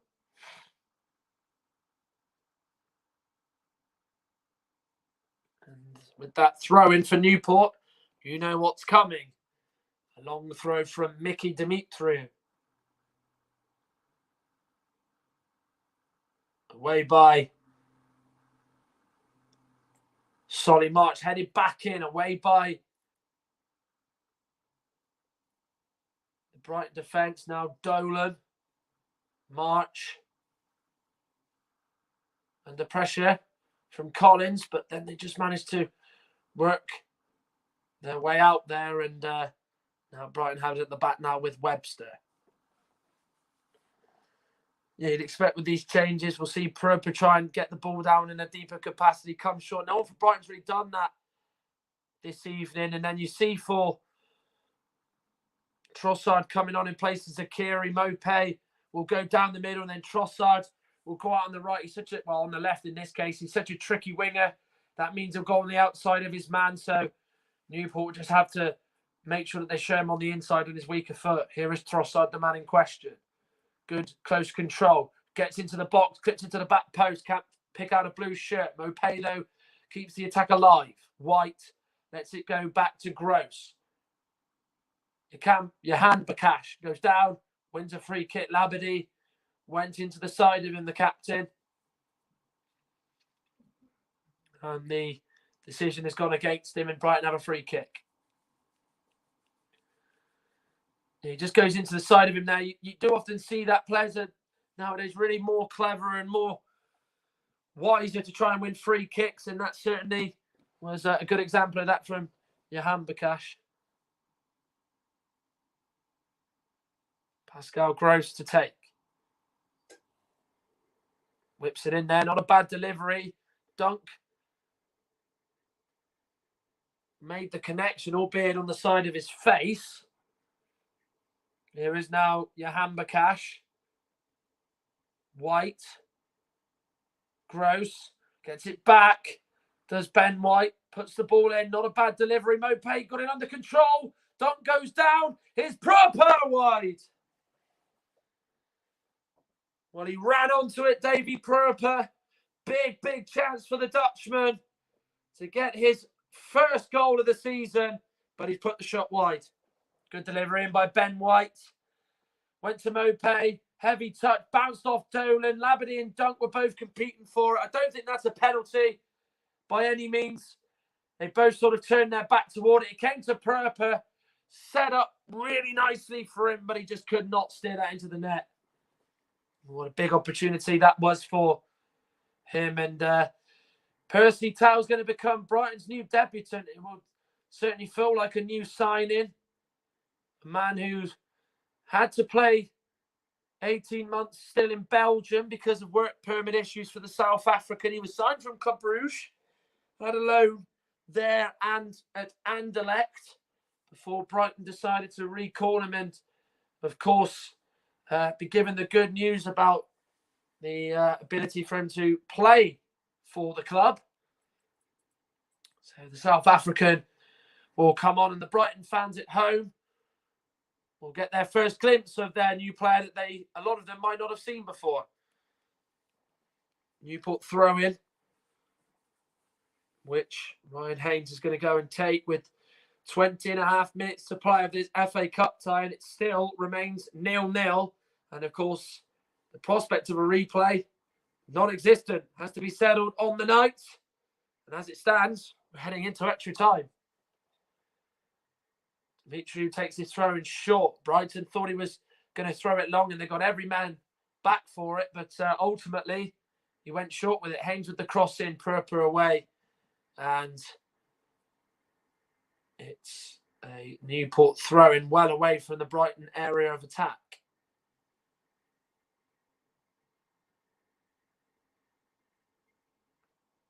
It'll still look long here. Maybe Taylor could be the target. Target instead is Collins, who goes and fouls Lewis Dunk. But they stop the short free kick there by sticking the foot out. And Lewis Dunk certainly frustrated by a bit of gamesmanship there by Lewis Collins. So Percy Tau comes on. And Aretsa Johan Bakash makes way. And can the South African be the difference from the bench? Only time will tell. Johan Bakash, who was doing a good job in that first half of pressuring the Newport defence in midfield, has not quite had the same impact in the second half. So he comes on, and as you can see there, it's 905 days after he made his after he signed from South African side Mamelodi Sundowns. But of course, he did have those 2 loan spells in Belgium with Club Brugge and Anderlecht prior to joining up with Graham Potter's side. Bennett clears it away. Dunk tries to knock it back. Webster with a bit of work to do. Sends it back to Steele, who's calm under pressure. Basuma under pressure from Labadie, but it's a foul by Josh Labadie. Lee Mason makes the decision. And Basuma and Labadie are having a bit of words about that. Basuma not happy with Labadie's challenge. He's somebody who doesn't shy away from a bit of confrontation, does the Newport captain. And Lee Mason is calling them both over just to have a word with them here. Well, Jason Steele played the ball on the floor, and it was Basuma that tried to give it back. Labadie is going to the back of him. It was a bit too forceful in trying to get the ball back. Situation's diffused, and the game can continue. He's certainly frustrated, isn't he? Is Basuma. Labadie's just almost saying nothing wrong with that. Both went head to head. And it'd been a proper contact by Labadie.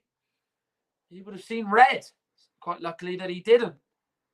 But here's a man who plays with his heart on his sleeve, and since coming on, he really has pushed his team up the pitch. He's really pressed as much as he can.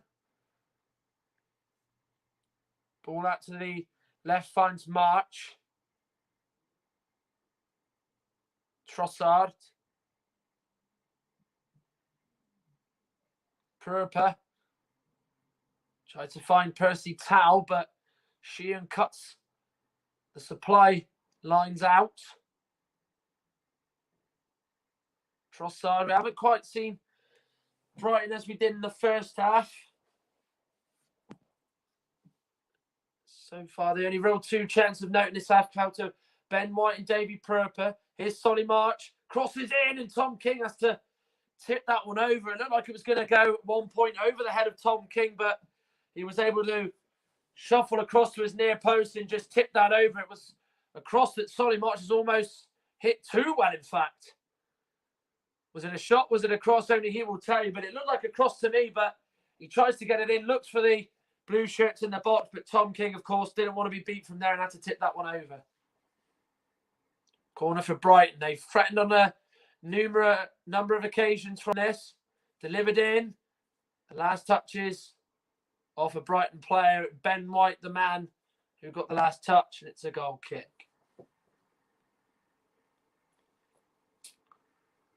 Well, he's made changes, and as of yet, they have not worked. Can make two more subs.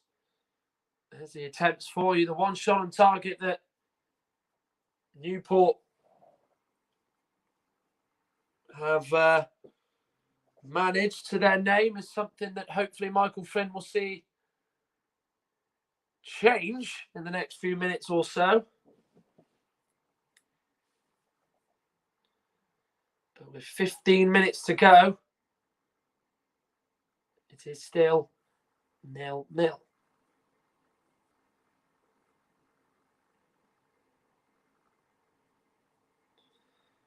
Very much at the moment, Brighton, just a lot of their play in this game has been through their centre-backs. It is almost like they are the outlet. Of course, they have got players in that midfield who do know how to pick out a pass, and Basuma, Pröper and Pascal Gross, but at the moment, it's not really there. And as Basuma comes short, which he started to do a little bit more of now, Brighton just really craving that goal. Here's Percy Tau. Went on the outside of Dimitri despite his slip. The Newport defender. Tau to White. Basuma. March. Bobbles up. Gets the shot away. But it's one that he hits well over the crossbar. Well, yeah, he gets laid onto him. And if that was a better surface and a much smoother surface, the touch is better, and I think the shot's a lot better for one. Just comes into him, it takes a little bobble up, and it's meant that March shoots, and it's one that's again a really wild attempt from him. He's born, been at the club, Solly March, since he was a young lad. Came through the Brighton Academy, really came of age under Chris Hughton. And then he's obviously maintained his place under Graham Potter, which a lot of Brighton players haven't quite been able to do. Only really of note, Basuma, Gross and Dunk are the men to have done that. Tau. Gross can't quite get it under control. Pröper can't get to it ahead of Scott Bennett, but his ball is poor for Ryan Taylor and is gone out for a throw-in. He's worked hard tonight, Scott Bennett. He's that all-round midfielder, as we know. He's a player who can play along the back line and someone who does work in that midfield. He's got good legs, good engine on him still as he's getting older. Gross heads it on. Here's Percy Tau. He heads it down into Mopé. Corner kick. Well, it was a lovely cross-field ball by Solly March. Gross headed it to Tau. Tau headed it down to Mopé. He hits it, but it took a nick off a Newport defender and out for a corner. Trossard crosses in, and it's heading up for another corner.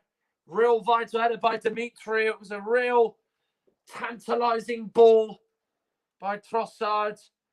Went over Dunk's head, and had Dimitri not got the touch to it, Mopé would have made some contact. And it would have been anybody's guess whether it would have gone into the back of the net or not, or even he got it on target. But still, he was lurking, and he almost thought he got a touch to it. But what a vital nick on it from Mickey Dimitri. Corner taken. Delivered in. Dunk. Tries to meet it, and it's a goal kick. Bernard and Dunk having a bit of a chat there. Well, the ball goes in. Dunk the target. Oh, that's gone off Dimitri. That's as simple as a corner you're going to see. He's probably laughing about it because he's bewildered. You can't really blame him for that. That really did come off the head of Dimitri, but Newport have got the benefit of the doubt. We've got the right side of the decision there as we approach the final 10 minutes of this game. Still no goals.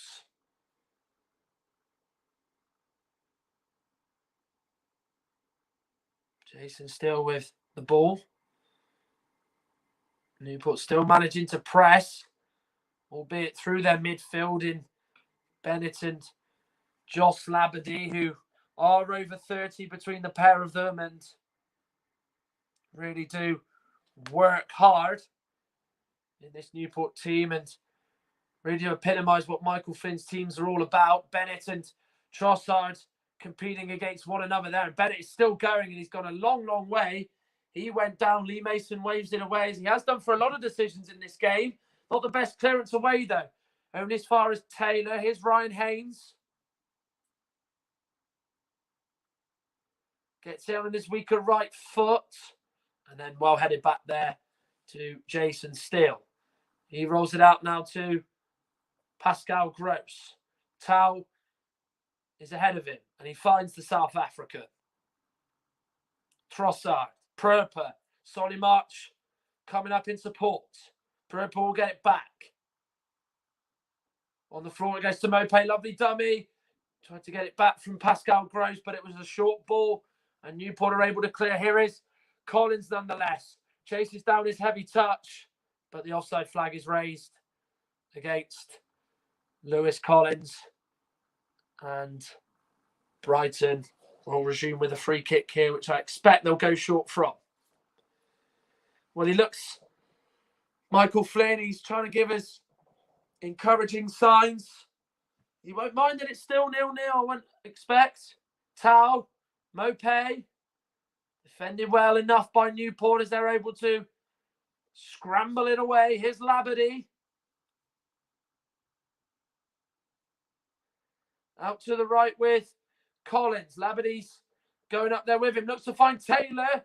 Defended well enough. Labadie goes down. Taylor still has the ball at his feet. And it's struck by Sheehan. Good save by Jason Steele. Well, Newport there managed to create a chance. Taylor couldn't quite get it under control. And then Webster stopped Labadie from winning it off him. And Taylor, for that fact, laid off to Sheehan, hit it under the legs of Basuma, but he's denied by the thigh of Jason Steele. And what a big, big save it was. We questioned his goalkeeping in the first half, but when he's called upon there, he made a really good save.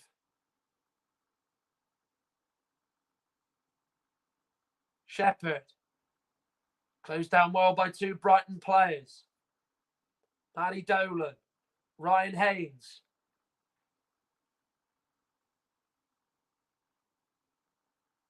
Collins. Good feet there by the young man. Newport born. Mope under pressure from Labadie and is fouled. Free kick.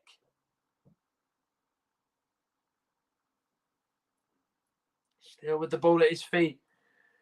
Well, that's what Newport are hoping for. Just those little opportunities that they can conjure up. Something came up there, but unfortunately they just could not get it past Jason Steele. Basuma, Tau, back heels it. Doesn't pick anybody out. Pröper heads it to Webster. He nods it on to White.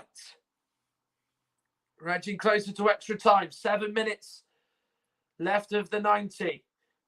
I'd expect with a little bit of stoppage time as well. Pascal Gross. White on the overlap. Really good run from the Brighton number 3. Really heavy hit cross. And now Brighton are going to have to start again with Duncan knocks it all the way back to the goalkeeper. Jason Steele. Webster. Now it's with Davy Pröper. Webster again.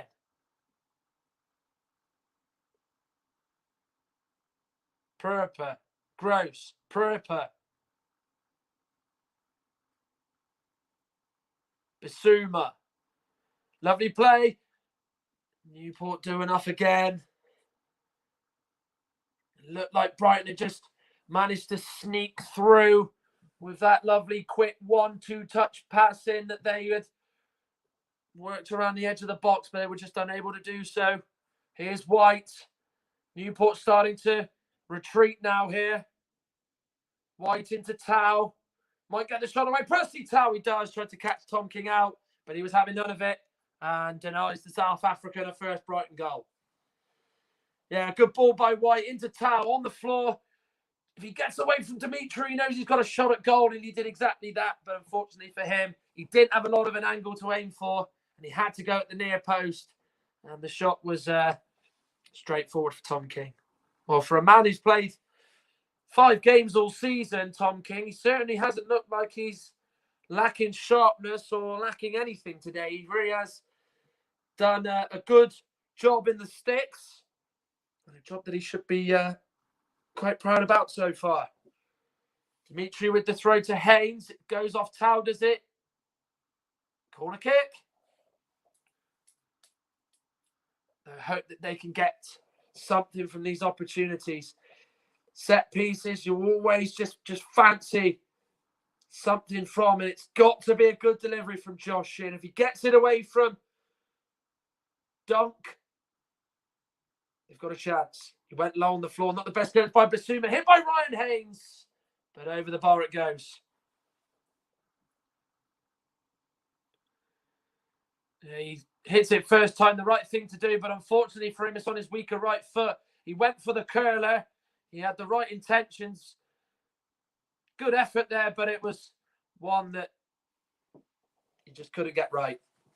4 minutes to go.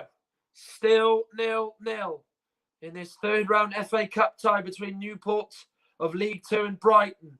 Webster almost tried to get White in behind, but it was defended well by Newport. And we're starting to see Ben White do that a little bit more now, making these forward runs in behind the Newport back line, who've maintained a real strong line, and it's been given away to Liam Shepherd.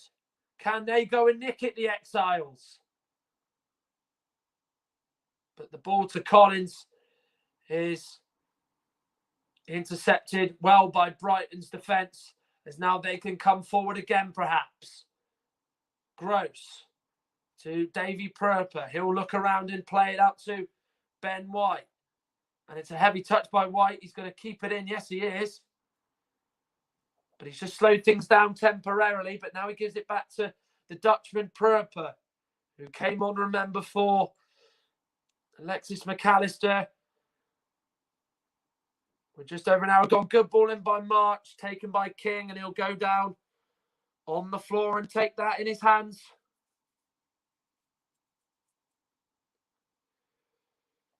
Yeah, that was a delivery from March that was one that the goalkeeper was happy to take. Well, you can see why Brighton do draw a lot of games. 8 in total in the Premier League after 17 match days. And here they are currently experiencing a draw at the moment. But of course, should it be extra time and they're not able to find a winner, it will go to penalties.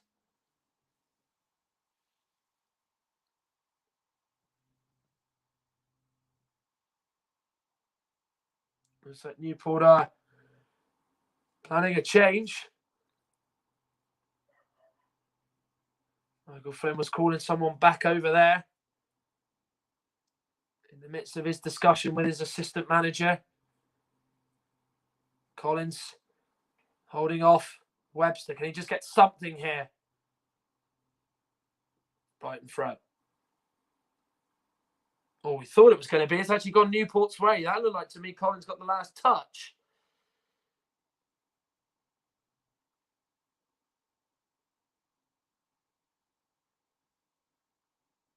Nicky Demetriou will take this long throw. A flick onwards. Go a long, long way here for Newport. That's what they're looking for. In it goes. Good take by Jason Steele. And now he's hoping to get Brighton on the counter-attack and get men swarming forward. Trossard comes unstuck against Bennett.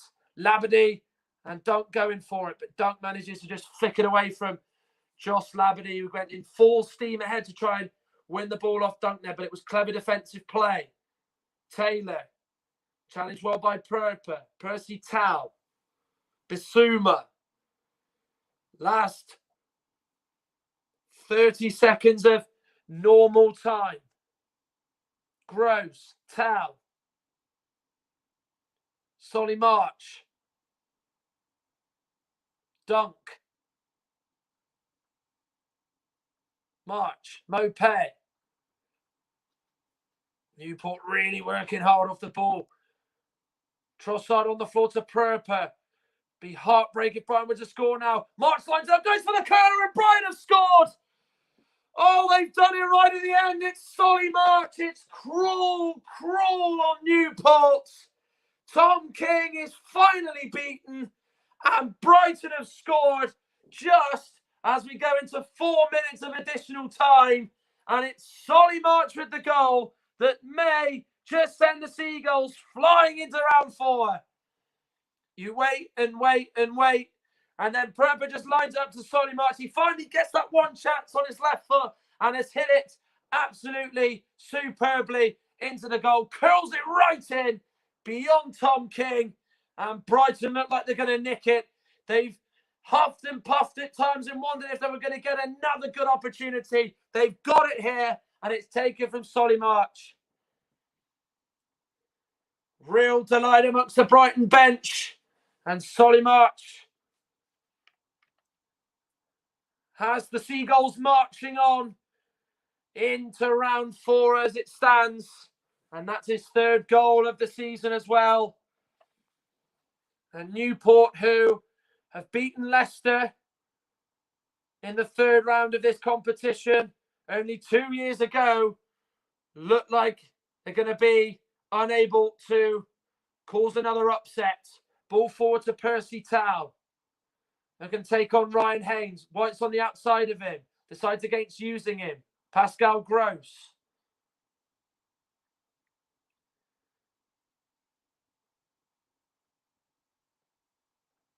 Gives it to Adam Webster. Bissouma. Tau. White. Tau looking to try and race onto it. Dolan clearing it away. Collins turns away from 2 Brighton players. Still has the ball at his feet. Well played by the young man. Newport have got to get it forward. They've got to push men forward now. It's do or die for them. Shepherd runs into the goal scorer. Solly March. Brighton players are coming up to help with the attack. Trossard, despite slipping, still has the ball at his feet. Now it goes to Ben White. Bissouma. Pröper. Well, the 2019 semi-finalists look like they're going to be in tomorrow's draw. And my God, have they been made to work for it. As they just keep the ball here in the final few minutes as they tick by. Trossard. Maupay wants it through the middle. He tries to give it to him, but it's well beyond him and into the arms of Tom King, who doesn't dwell on the ball and kicks it forward. But his intended target was Ryan Taylor, but taking it under control was Webster, and then still goes on the floor to Bissouma as he just drives away from Josh Labadie. Trossard. Maupay. Maybe a chance for a second. Maupay gets the shot away. Well blocked by David Longking. Stood in front of the shot from Maupay. He made sure his arms were by his side and his hands was behind his back, so the referee wouldn't have any indication of giving a penalty. Well, the man of the match is Yves Bissouma. He's had a very, very good game as the Malian midfielder. comes short for the ball and just loses calmness. Well, this is a goal that looks like it's going to win it for Brighton, and what a goal it was. He does have that in his locker, does Solly March, the ability to curl the ball beyond the goalkeeper. And he is going to make way in the final few seconds for Bernardo, who will be coming on in the 94th minute. And I don't think he's actually going to get a touch because Lee Mason is, I expect, probably about to blow his whistle. And Kevin Ellison at 41. Nice to see him come on for the final few minutes of the game. He's on to replace Collins, who goes off after coming on. And then Jamie Proctor comes on for Matty Dolan. So another striker on for Newport. I think they're resorting to going long now as they go in search of an equaliser to take this game into extra time. Can they do it? With those subs being made, there is time going to be now added on. Taylor looks for Ellison. Bernardo flicks it away. Passed on by Proctor. Here's Scott Bennett. He's got to go in the box. They've got 3 men in there. He delays it. Then on the outside of him is Shepherd. And still misses it. And Newport have scored. They've equalised right to the end. And it isn't done after all. Scoring it, would you believe, is Jamie Proctor. What an inspired substitution by Michael Flynn. And Jason Steele completely missed the cross. But Jamie Proctor was there to tap in. And we've got extra time to come. He had to put the ball in. He waited for Shepherd in support. Really good delivery. I don't know what Jason Steele is even doing. He tries to come out. I think he tries to punch him. Why are you not trying to catch it? And Proctor's there to put it in. It bounced off Webster. And Newport County have drawn level right at the very end. And with the last attack of the game, they have taken this to extra time. Brighton thought they had it in the bag, but how wrong they were. And it's an own goal from Adam Webster. That means we get 30 more minutes of this. Oh, what drama at the end. Once again, the magic of this FA Cup well and truly strikes. Well, it looked like the game was done and dusted with Solly March scoring. And he received the ball on the edge of the box. He curled it beyond Tom King, and you thought he'd done it as the 90-minute mark was up and the 4 additional minutes were added on as well. But then Newport, who just threw on Kevin Ellison and Jamie Proctor, saw Liam Shepherd's cross go toward Jason Steele. He tried to punch it as opposed to catch it. And then as it bounced off Webster, it went into the net as he scored an own goal. And Brighton, if they are to win this game, are going to have to do it now in extra time, or we go to penalties. It's as simple as that. Newport have probably deserved taking this to extra time the way that they've just stayed in the game and have been so patient and good at the back, but they thought it was done.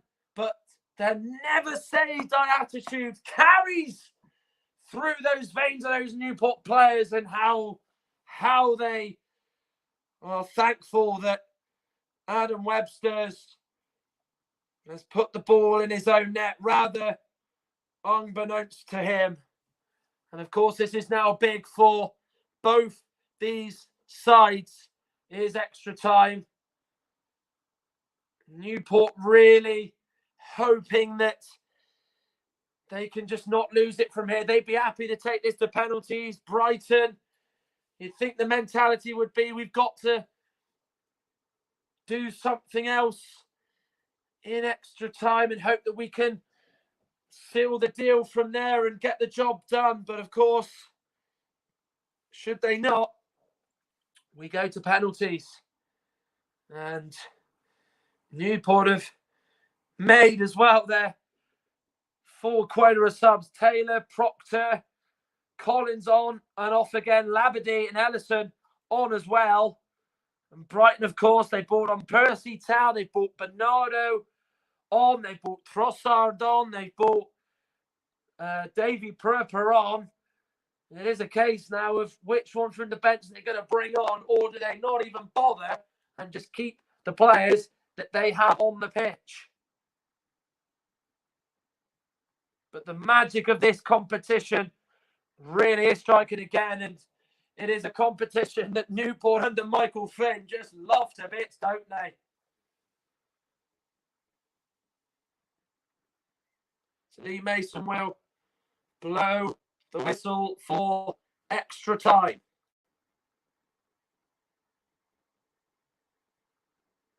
What is a very, very big second half of extra time as well. It's going to be Newport that they're going to kick us off here.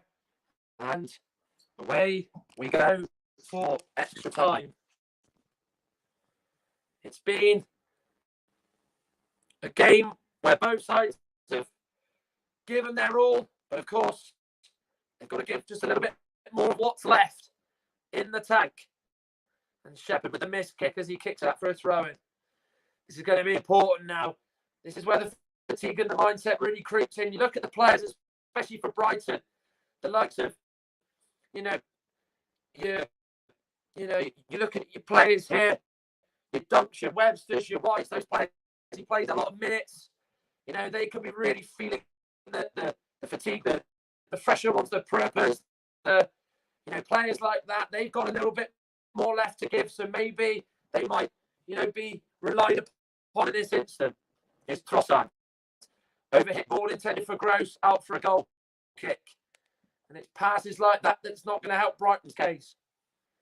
Of course, it's just a case of being calm, maybe being patient for Brighton.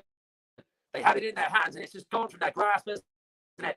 Such a real shame that it has gone away for them. But of course, as we know, Newport have just dug in, never saved their attitude. They could have folded. They could have thought that the time was gone, and how they really have just stuck at it and have been duly rewarded. The first start of the season for Jason Steele is seeing him make a mistake and how costly it is because his team could have wrapped the game up. But now they have to get the job secured in extra time. Bright throw-in with Ben White, who's going to take this.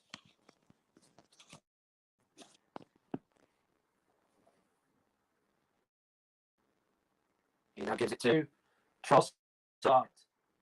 Basuma knocks it over to Lewis Dunk. Here is now Bernardo. Have Newport got a lot left to give? That's the big question. Can they keep Brighton out and stop them winning in extra time? Dunk's pass back. That's off Basuma. Taylor will chase with Webster. He turns back and gives it to Jason. Then he lets it go all the way. And then he plays it on the floor to Ben White. There was a part of everyone, I think, at home that was thinking that Steele was just going to send that one. But they usually do in any circumstance, will just try and work their way out of the position they find themselves in. White driving forward. Plays that to Trossard. Really good ball. Bernardo's coming up into pot. He gets found Bernardo. Tries to drill the ball into the box. That's off Shepherd. Brighton and Hove Albion corner. We're expecting to be going really far forward. He's the freshest out of everyone in the Brighton team. He goes up into port with Trossard, but Liam Shepherd really does well to make up the ground and stop the cross going into the box. Taking shot. Trossard away from Haynes. He might go on the floor to Gross. He's got enough to go on through to him. No, he hasn't. Away by Ryan Haynes. Now Percy Tau. Basuma. Up now to Gross. Trossard. Gets the ball in. Away by Jamie Proctor. White. Pröper again. Puts it in. Away by Proctor again. It's Basuma. Trossard. Early pressure from Brighton. Trossard will get it in. Then it can't get it away. It's a heavy touch. Trossard. They've just got to keep their concentration on red alert. Have Newport. White. Pröper. Tal. It's going to go beyond them, is it? No, he's going to keep it in. But goes straight into Jamie Proctor, who just clears the ball away to allow Newport to just make up a few yards. Who were sitting deep and looking like they're probably just going to settle on this. But of course, as we know, it's early days in extra time. Mopé. Bernardo with the cross. Good delivery. Great save by King. He denies dunk again. Fantastic full stretch save from Tom King. Denies dunk again. And denies Brighton from taking the lead again. Brilliant ball in. And Dunk looks like he's found the way through. And King just stretches every act of himself to save that. What a tremendous save it was.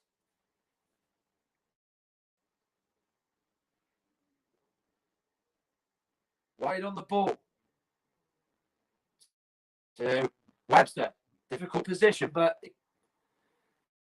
Callan's off. Kevin Ellison. Well, Tom King has made some tremendous saves. He certainly has been the man of the match for Newport this evening.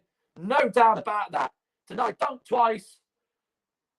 He's also tonight Andy Zakiri made saves from McAllister and Basuma in the game.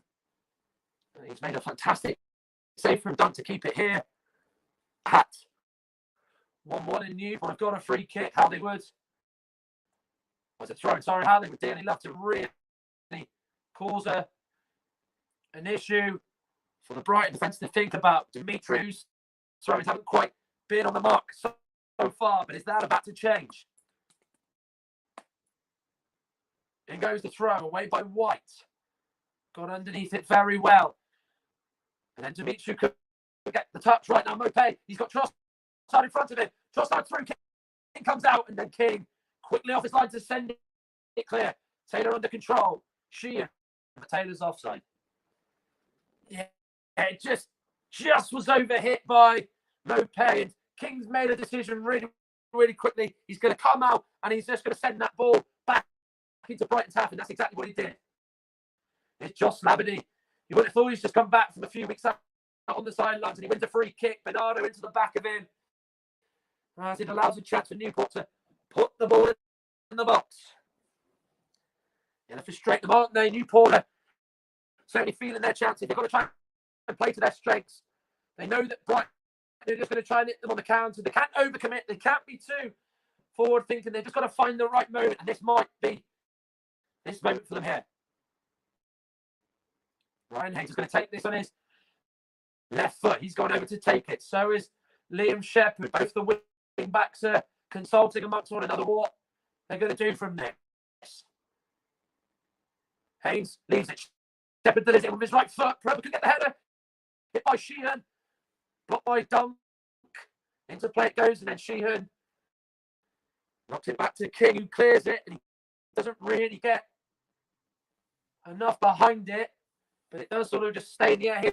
Trossard. Sheehan in the way. He looks up. Dunk knocks it to Bernardo.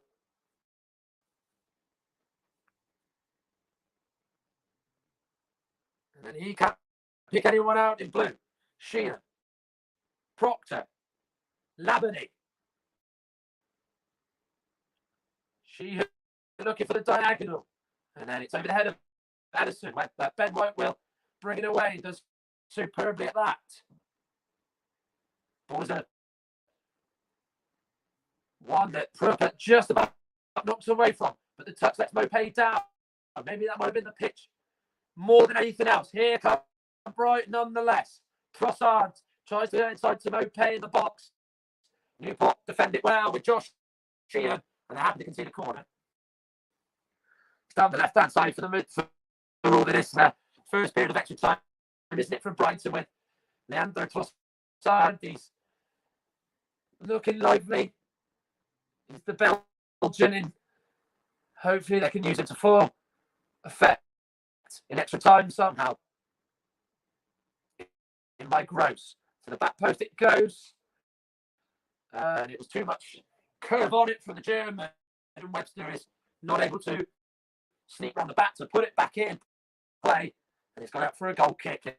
And that just allows Newport a time to take a breath, which they probably need. It's been fast-paced extra time, hasn't it? Brighton are very determined to try and get back into it. Newport, of course, they don't look like they want to lie down and hold on. They just wait for free kicks. As they probably feel that's probably their best chance. They know that if they overcommit, Brighton are going to pick them off, and they haven't done that. They've really managed the tactics well under Michael Flynn in this game. But it's just at the moment, it's on a knife edge. It really is. Just too close to call. King will take this kick, gets underneath that one this time. Up was Taylor. Now it's with Webster. White plays it through to Dave Perper. He just clears it away. Percy Tau will chase with Dimitri, who will just send it away. And it stays in place. Haynes clears it forward. Taylor will now chase with Webster, but Webster knocks it back safely to Jason Steele. And now Bernardo's coming forward for Brighton. He's got a lot of energy in the tank. They might look to try and push him on as much as they can. Gross to Bernardo. Trossard. Under pressure from Shepherd, not allowing him any room to turn or get across it. For the fact, Bernardo. Trossard gets on the left foot of it, turns his body in front of Shepherd. Trying to turn him into a head spin, but Shepherd stands his ground well.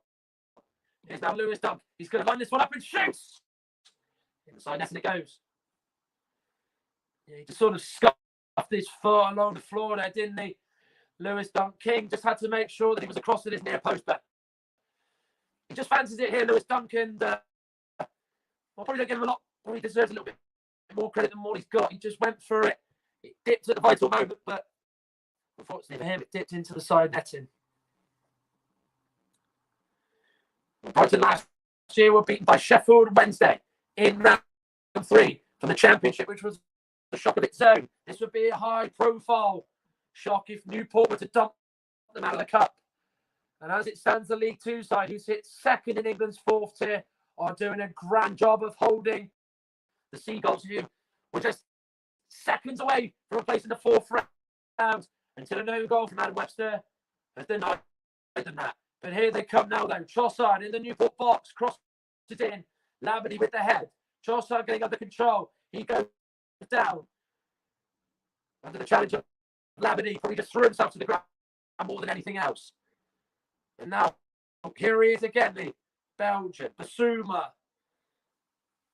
Out to Ben White, who's acted as a right back in the second half and in the first period of extra time. Perper.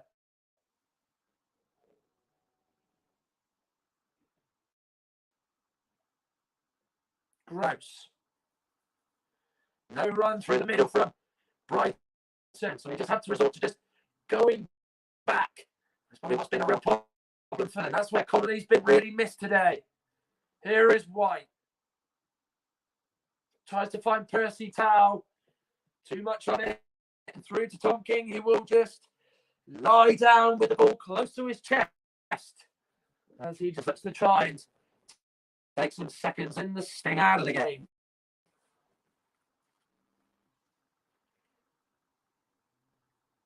What must he be feeling like when he starts preparing for penalties? He's got a smile on his face. He's a manager that just knows this club inside out. Played for them, supported them, and was born in this part of the world. He knows everything about this club, what it stands for. He's won promotions with this club. 2013 to be precise. He staved them off from relegation. He's nearly got them promoted himself as a manager.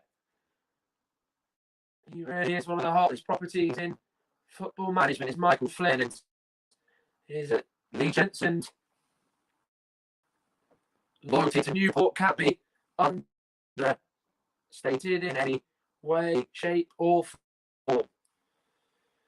60 seconds of the first period of extra time to go. White will take the throw. Falling over it as well as he was taking his time over it when really Brighton is trying to speed it up without to try and get back in the game.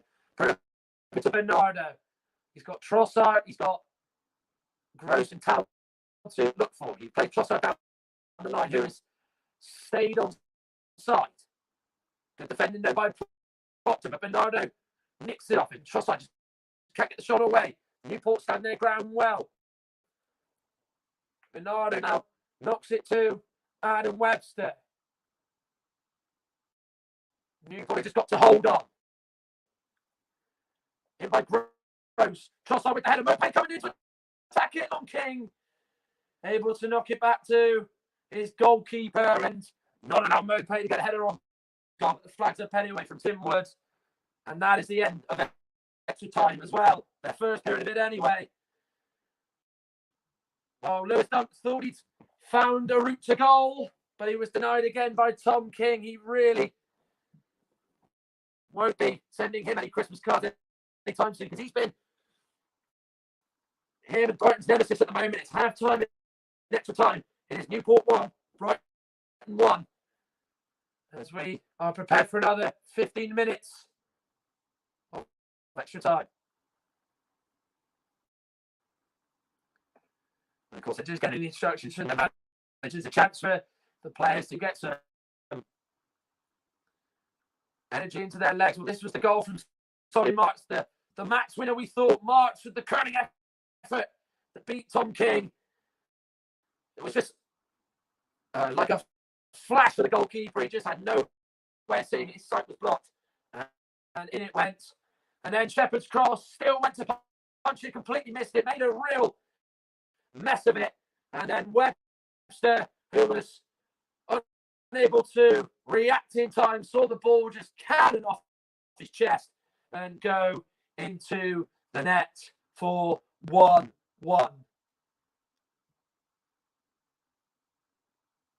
Big 15 minutes ahead for both. Otherwise, we go to penalties.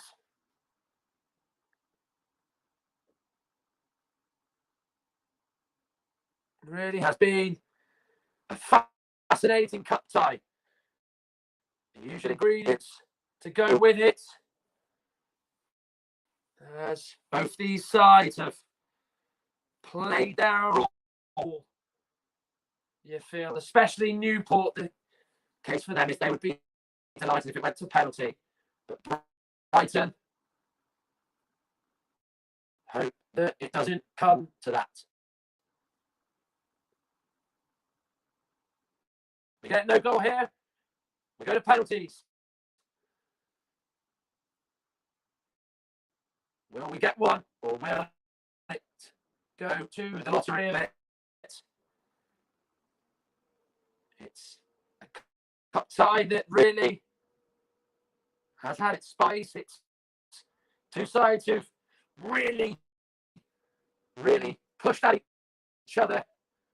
Newport, for a lot of it, have had to do a lot of defending and a lot of concentrating, whilst Brighton have had a lot of the ball, but have just not really been able to just find that way through. White and Gross playing the ball amongst each other here. White right in the corner. Dimitru stands him up as he's gone back to Gross. Webster with a lunge to give it back to Pascal Gross. Proper now. Dunk. Trossard. Proper again.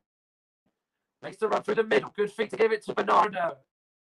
He then knocks it to Trossard. He then sends it forward. Tau takes under control.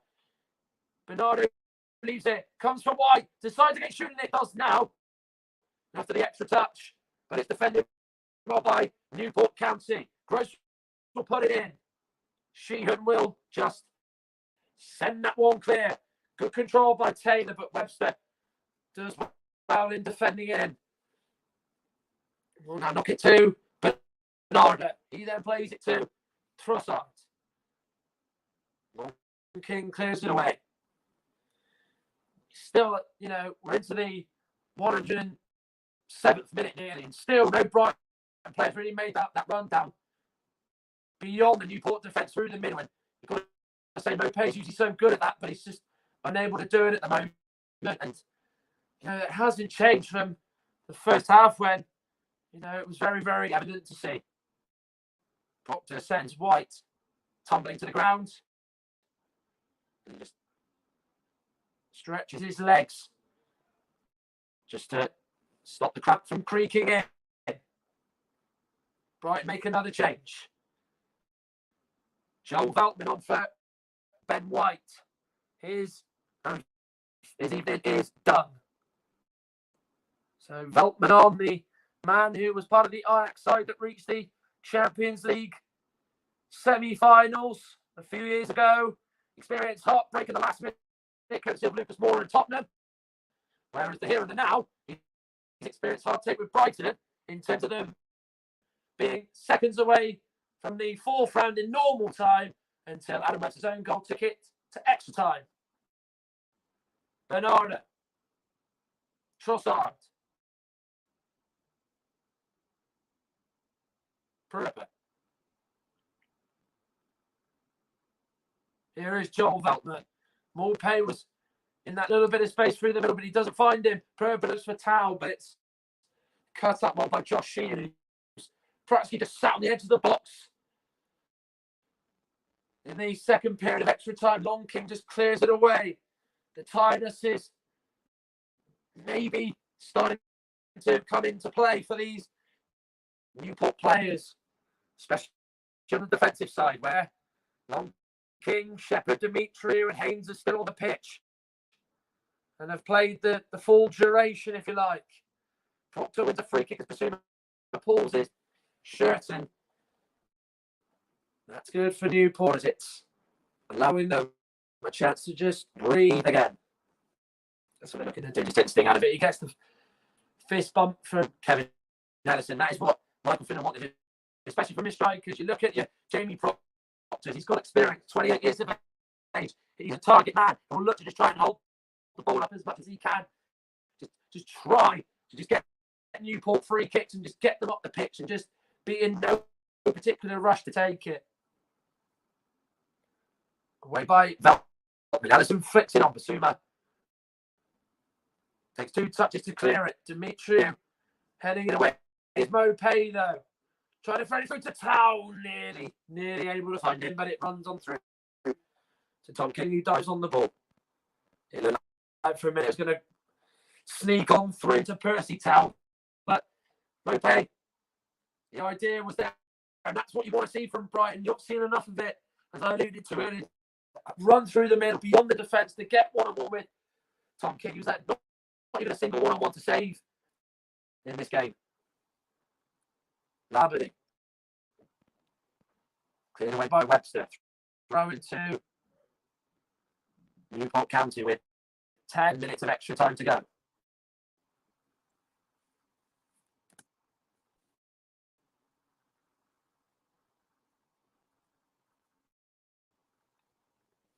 There's Michael Flynn. He's surprisingly calm, as is Graham Potter, for that fact. Really, it's two managers that have, in this case, just not shown their emotions too much, as it's another throw for Newport. Demetriou goes all the way back to the advertising hall, wanting to get a good run up and make sure that he's got enough power in his arms to throw the ball in the box. Through to Taylor, Prepper away. Here's Ryan Haynes.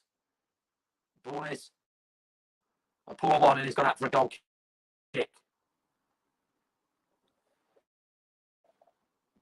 Well, he's given it his all, Ryan Haynes.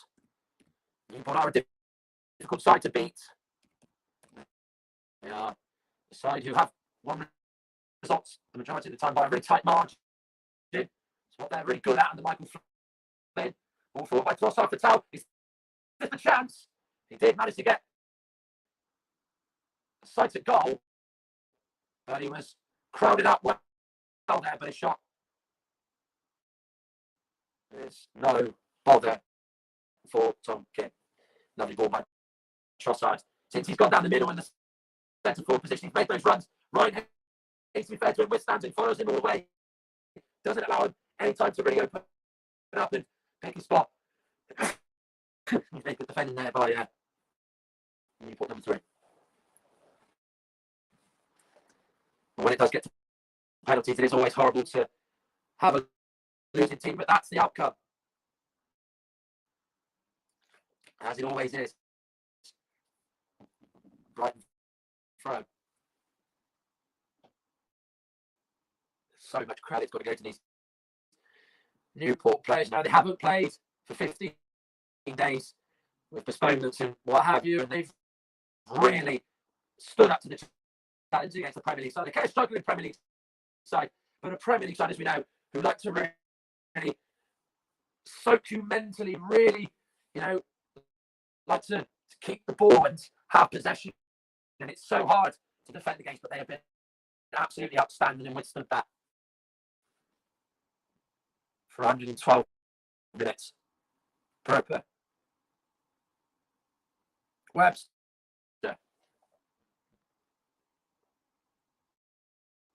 Manages to get it in. Tom King collects. Just looked like it was going to maybe roll through to Neil Mopay there. He just ran onto it. Webster just sort of put a lot of curl on the cross. It deflected off. Just Labadie just stuck his leg in the air to stop it going on through, but unfortunately for him, it did go through. And then you just saw Mopay try and just get that glance toward it, but he was just not tall enough, I don't think, to try and get on the end of it. Really lovely touch by Percy Tau.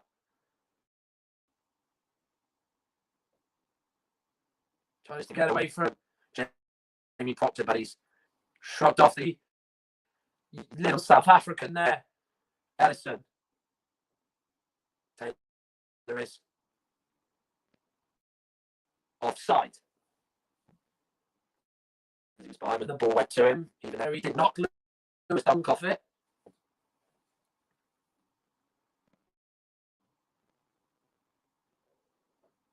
Webster, who will take Bissouma. Webster again, driving through toward the Newport box. Final 18 yards. In by Veltman. Away by Shepherd. Ellison makes sure with his head this time that he does get it away. Taylor just runs into Davy Proper. Trossard, they've got to get out of there. Crowded out by those Newport players in front of them. The barrage of players. Low cross by Bernardo and easy for Tom King. So just let that ball just go on through to him. Bernardo, I think with Brighton in the defence, it's just, whilst they're high up because Newport's sitting deep, they're not really taking enough risks for me. It's 1-1 against the League Two side. No disrespect to Newport, but you'd expect Brighton to maybe have a full back or two, just really, a wing back or two, just pushing on and just almost playing high. It's almost like they're really settling for penalties, and that could be a real big gamble that could obviously not pay off for them. Bernardo. To Percy Tau. He's onside. King came out a long way, scrambling back quickly to his goal. No pay to Bernardo. Trossard.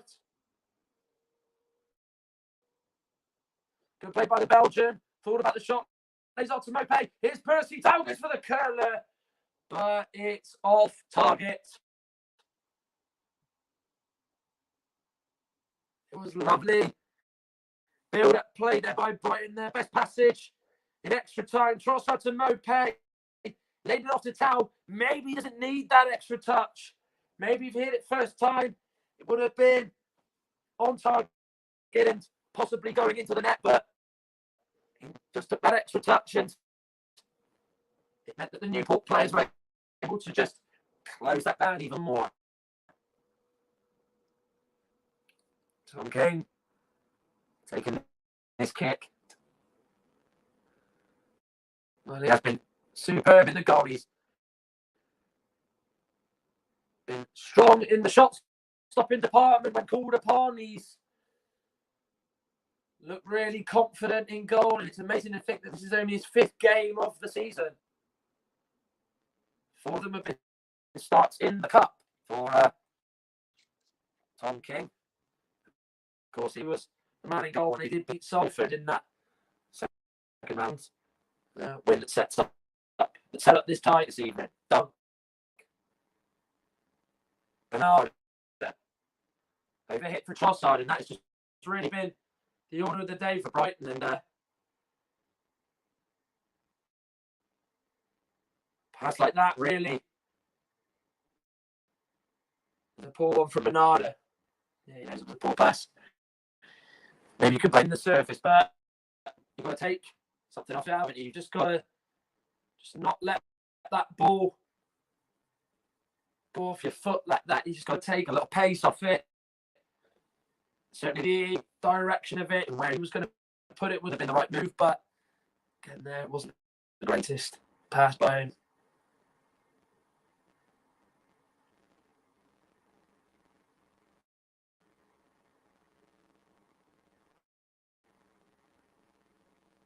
Newport free kick. Taylor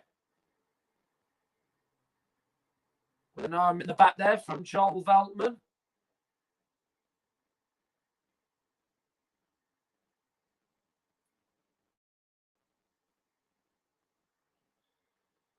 Well, this would be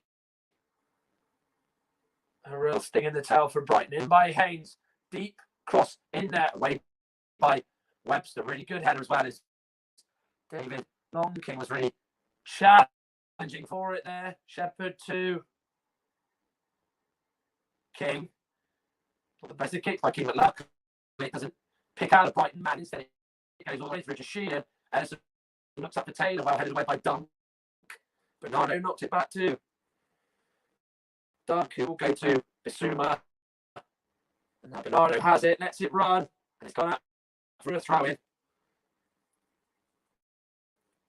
Just take on the chest, as he brings it in field. Simple enough, isn't it, for Bernardo there? You can tell he hasn't played a lot of minutes in the ground. And Potter as Bernardo. In fact, this is only his 6th appearance this season. And 4 of those appearances have appeared in the cup. Former RB Leipzig man.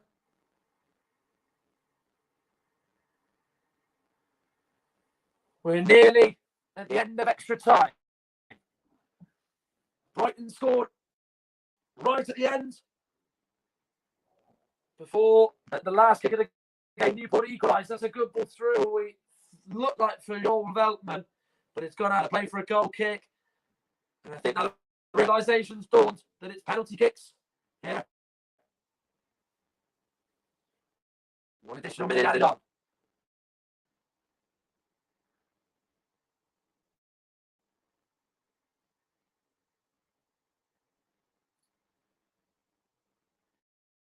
He will be taking his time over this.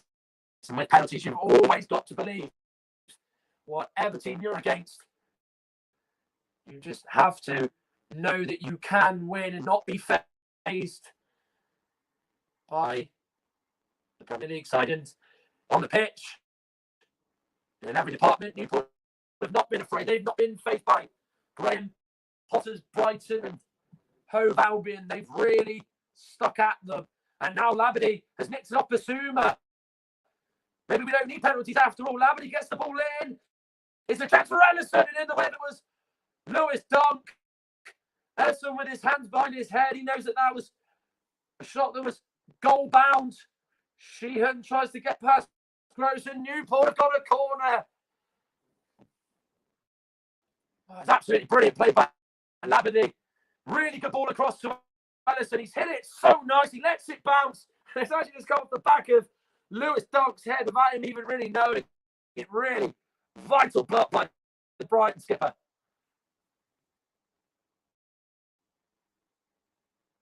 Big moment in this game. Last chance for Newport. Delivered it by Haynes, away by Basuma. That's it now. It will be penalties to decide this third round FA Cup match between Newport and Brighton. We saw Blackpool and West Brom go the distance yesterday. We also saw Burnley and MK Dons go the distance yesterday. And it is the third penalty shootout of the third round. Who's going to come out on top of this? Will it be League 2 Newport? Premier League Brighton? Stick with us on RS Media and you're about to find out.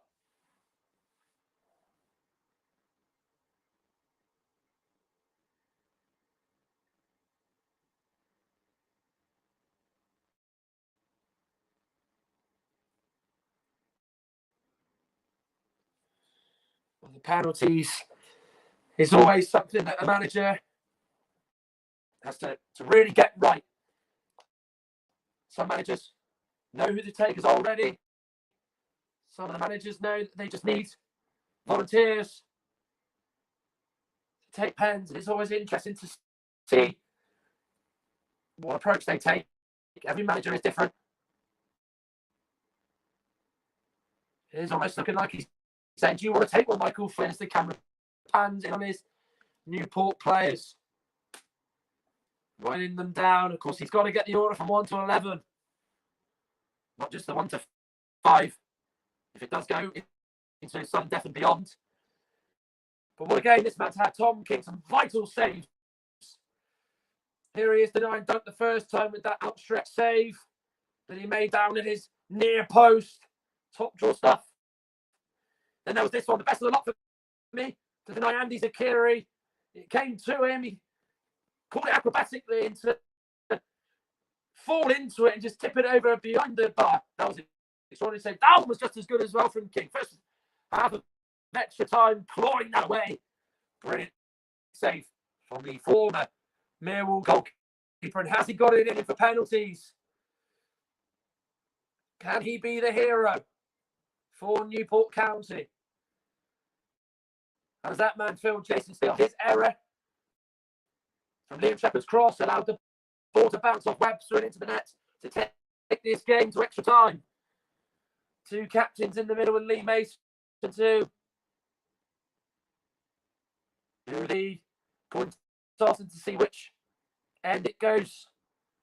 Shots at and which team goes first.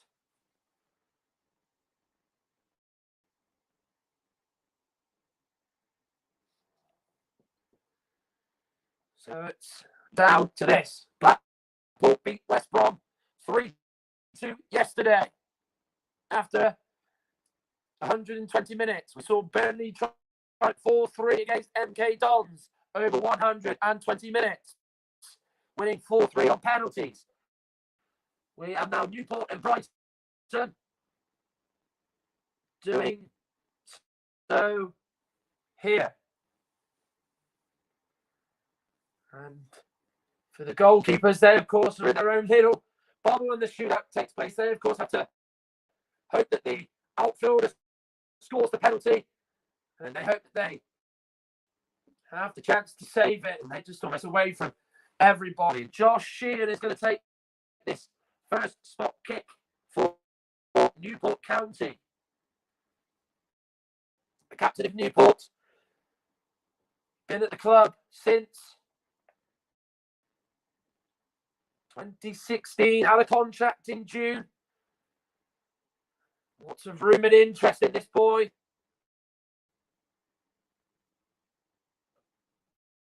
Chuck it amongst the Newport staff. Josh Sheehan against Jason Steele. Saved by Jason Steele with a big hand. And Newport missed that first penalty. And it's a really good save by Steele. Well, he went to his right, stealing with a big hand. He denies Josh Sheehan. And now Brighton's going to take first. It's Pascal Gross. No stranger to taking penalties and scoring penalties. Tom King, who had an excellent game for Newport in 120 minutes, is hoping now that he can match the save made by Jason Steele. Gross stutters and scores. King goes the wrong way. Brighton off the mark in the shootout.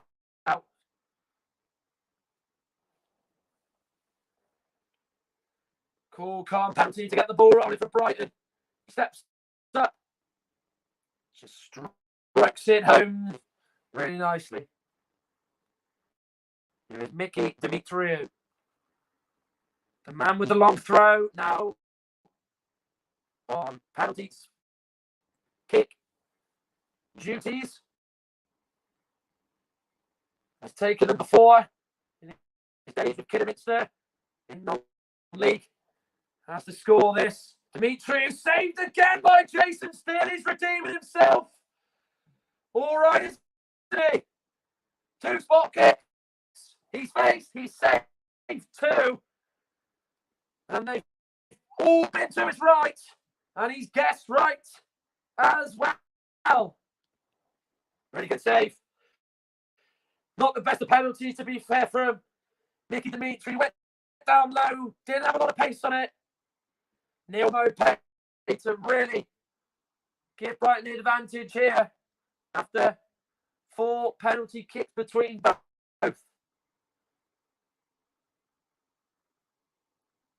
He's taken a penalty this year. He actually missed one against Manchester United early in the campaign. Let's hope he doesn't miss here for his manager and the fans' sake of Brighton. Mopay against King. Save by Tom King. Not a great penalty at all from Neil Mopay. The goalkeeper saves it. He tried to go right into the corner. Just didn't get enough power on it. And King down low to deny him. And Newport have got a bit of hope back, but they've got to make sure that they score from this. The man who's going to take the 3rd penalty is Josh Labadie, the captain. Big moment here. Labadie does score. Newport on the board. And now Brighton are under pressure. Yeah, Jason still didn't even move. Great penalty from Labadie. He just absolutely lashes it, doesn't he? Real authority in that penalty, and just exactly what you need from a leader in the team to take a penalty like that. Well, if Brighton miss this, it goes back level and the pressure is on. Yves Bissouma, how's your bottle, son? This 2 make it 2-1 to Brighton after 3 spot kicks each. Bissouma is hit the post. He's missed. Oh my goodness me. The Malian stepped up. King went the opposite way. He was beaten, but the post has come to. Here's the Newport's rescue. Well, Brighton missed 2 in a row. After Newport missed 2 in a row. It really is just a horrible, horrible method of penalties. And Newport, who missed their first 2, would have imagined that they'd get a chance to now take the lead. Ryan Taylor has scored. He goes high. Really good penalty by the big man. And Newport, for the first time in the shootout, have the lead. Top class penalty. High down the middle. Jason still went the right way to his right again.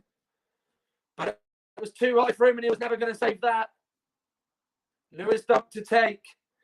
He's standing up against the man that denied him twice 2-headed goals.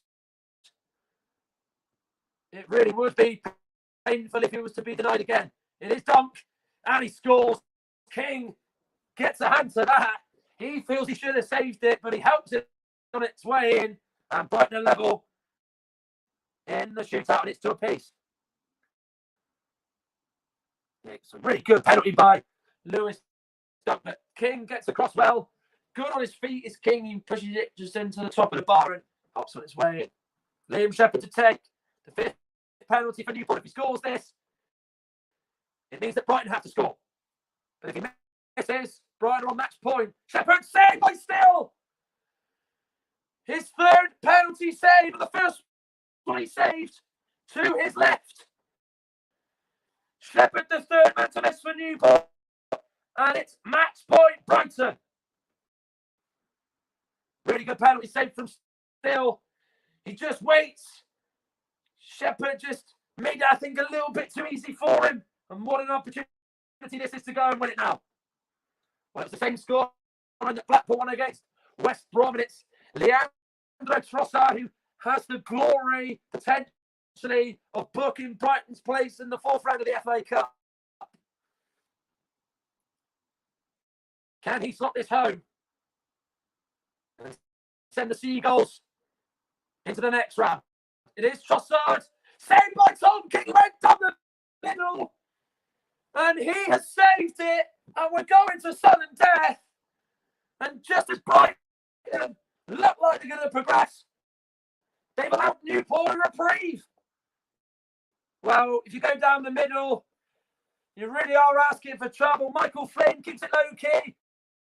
And it's back on again, this shootout. It feels like no one wants to win at the moment. Oh, we're down to the nitty-gritty on the shootout. 2 apiece. 2 scored each. 3 missed each. Jamie Proctor will step up now for Newport. You could see in the camera before the penalty taken, Michael Flynn saying, "Do you want to take one?" Up he steps and he scores. Just too high for Jason Still. And of course, Still, he's been so good to his right in this shootout. He is unable to keep that one out from Jamie Proctor. Good penalty it was. Saving out to Tom King to try and keep it up for Newport. Remember, if David Proctor misses, Newport calls a shock and are in the fourth round draw tomorrow night.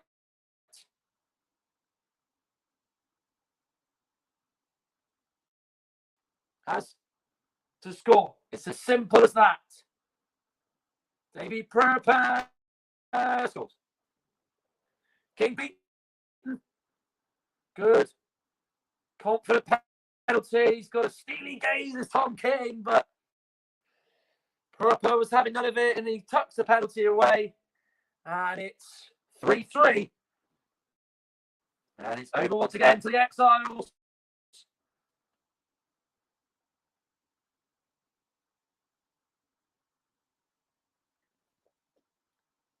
Scott Bennett stepping up now for Newport against Jason Still. Still has denied him. The third penalty save to his right. The fourth one he's made in total. And for the second time in this shootout, Brighton have got match points and are 1 kick away from the fourth round. Good save again from Still. He really is a penalty king, isn't he?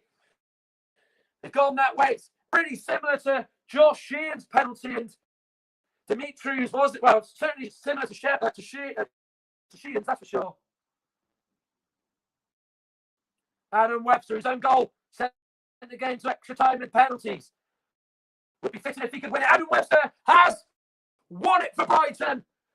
And the Premier League side prevail and are through to the fourth round of the FA Cup. They were taken all the way by Newport County.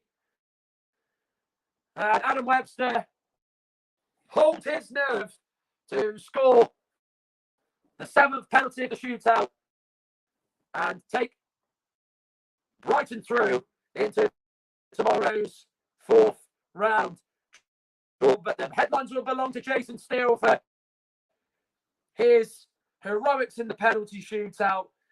After 120 minutes, Brighton win 4-3 on penalties and are in the next round. Commiserations to Newport, who served up a real cup cracker at Rodney Parade. It's a shame that someone had to lose that shootout, but unfortunately it's Newport who lose, and it's Brighton who prevail. Jason Still certainly redeemed himself after his error that allowed Newport to take the game to extra time and beyond. Tom King had such an exceptional game in the sticks for Newport.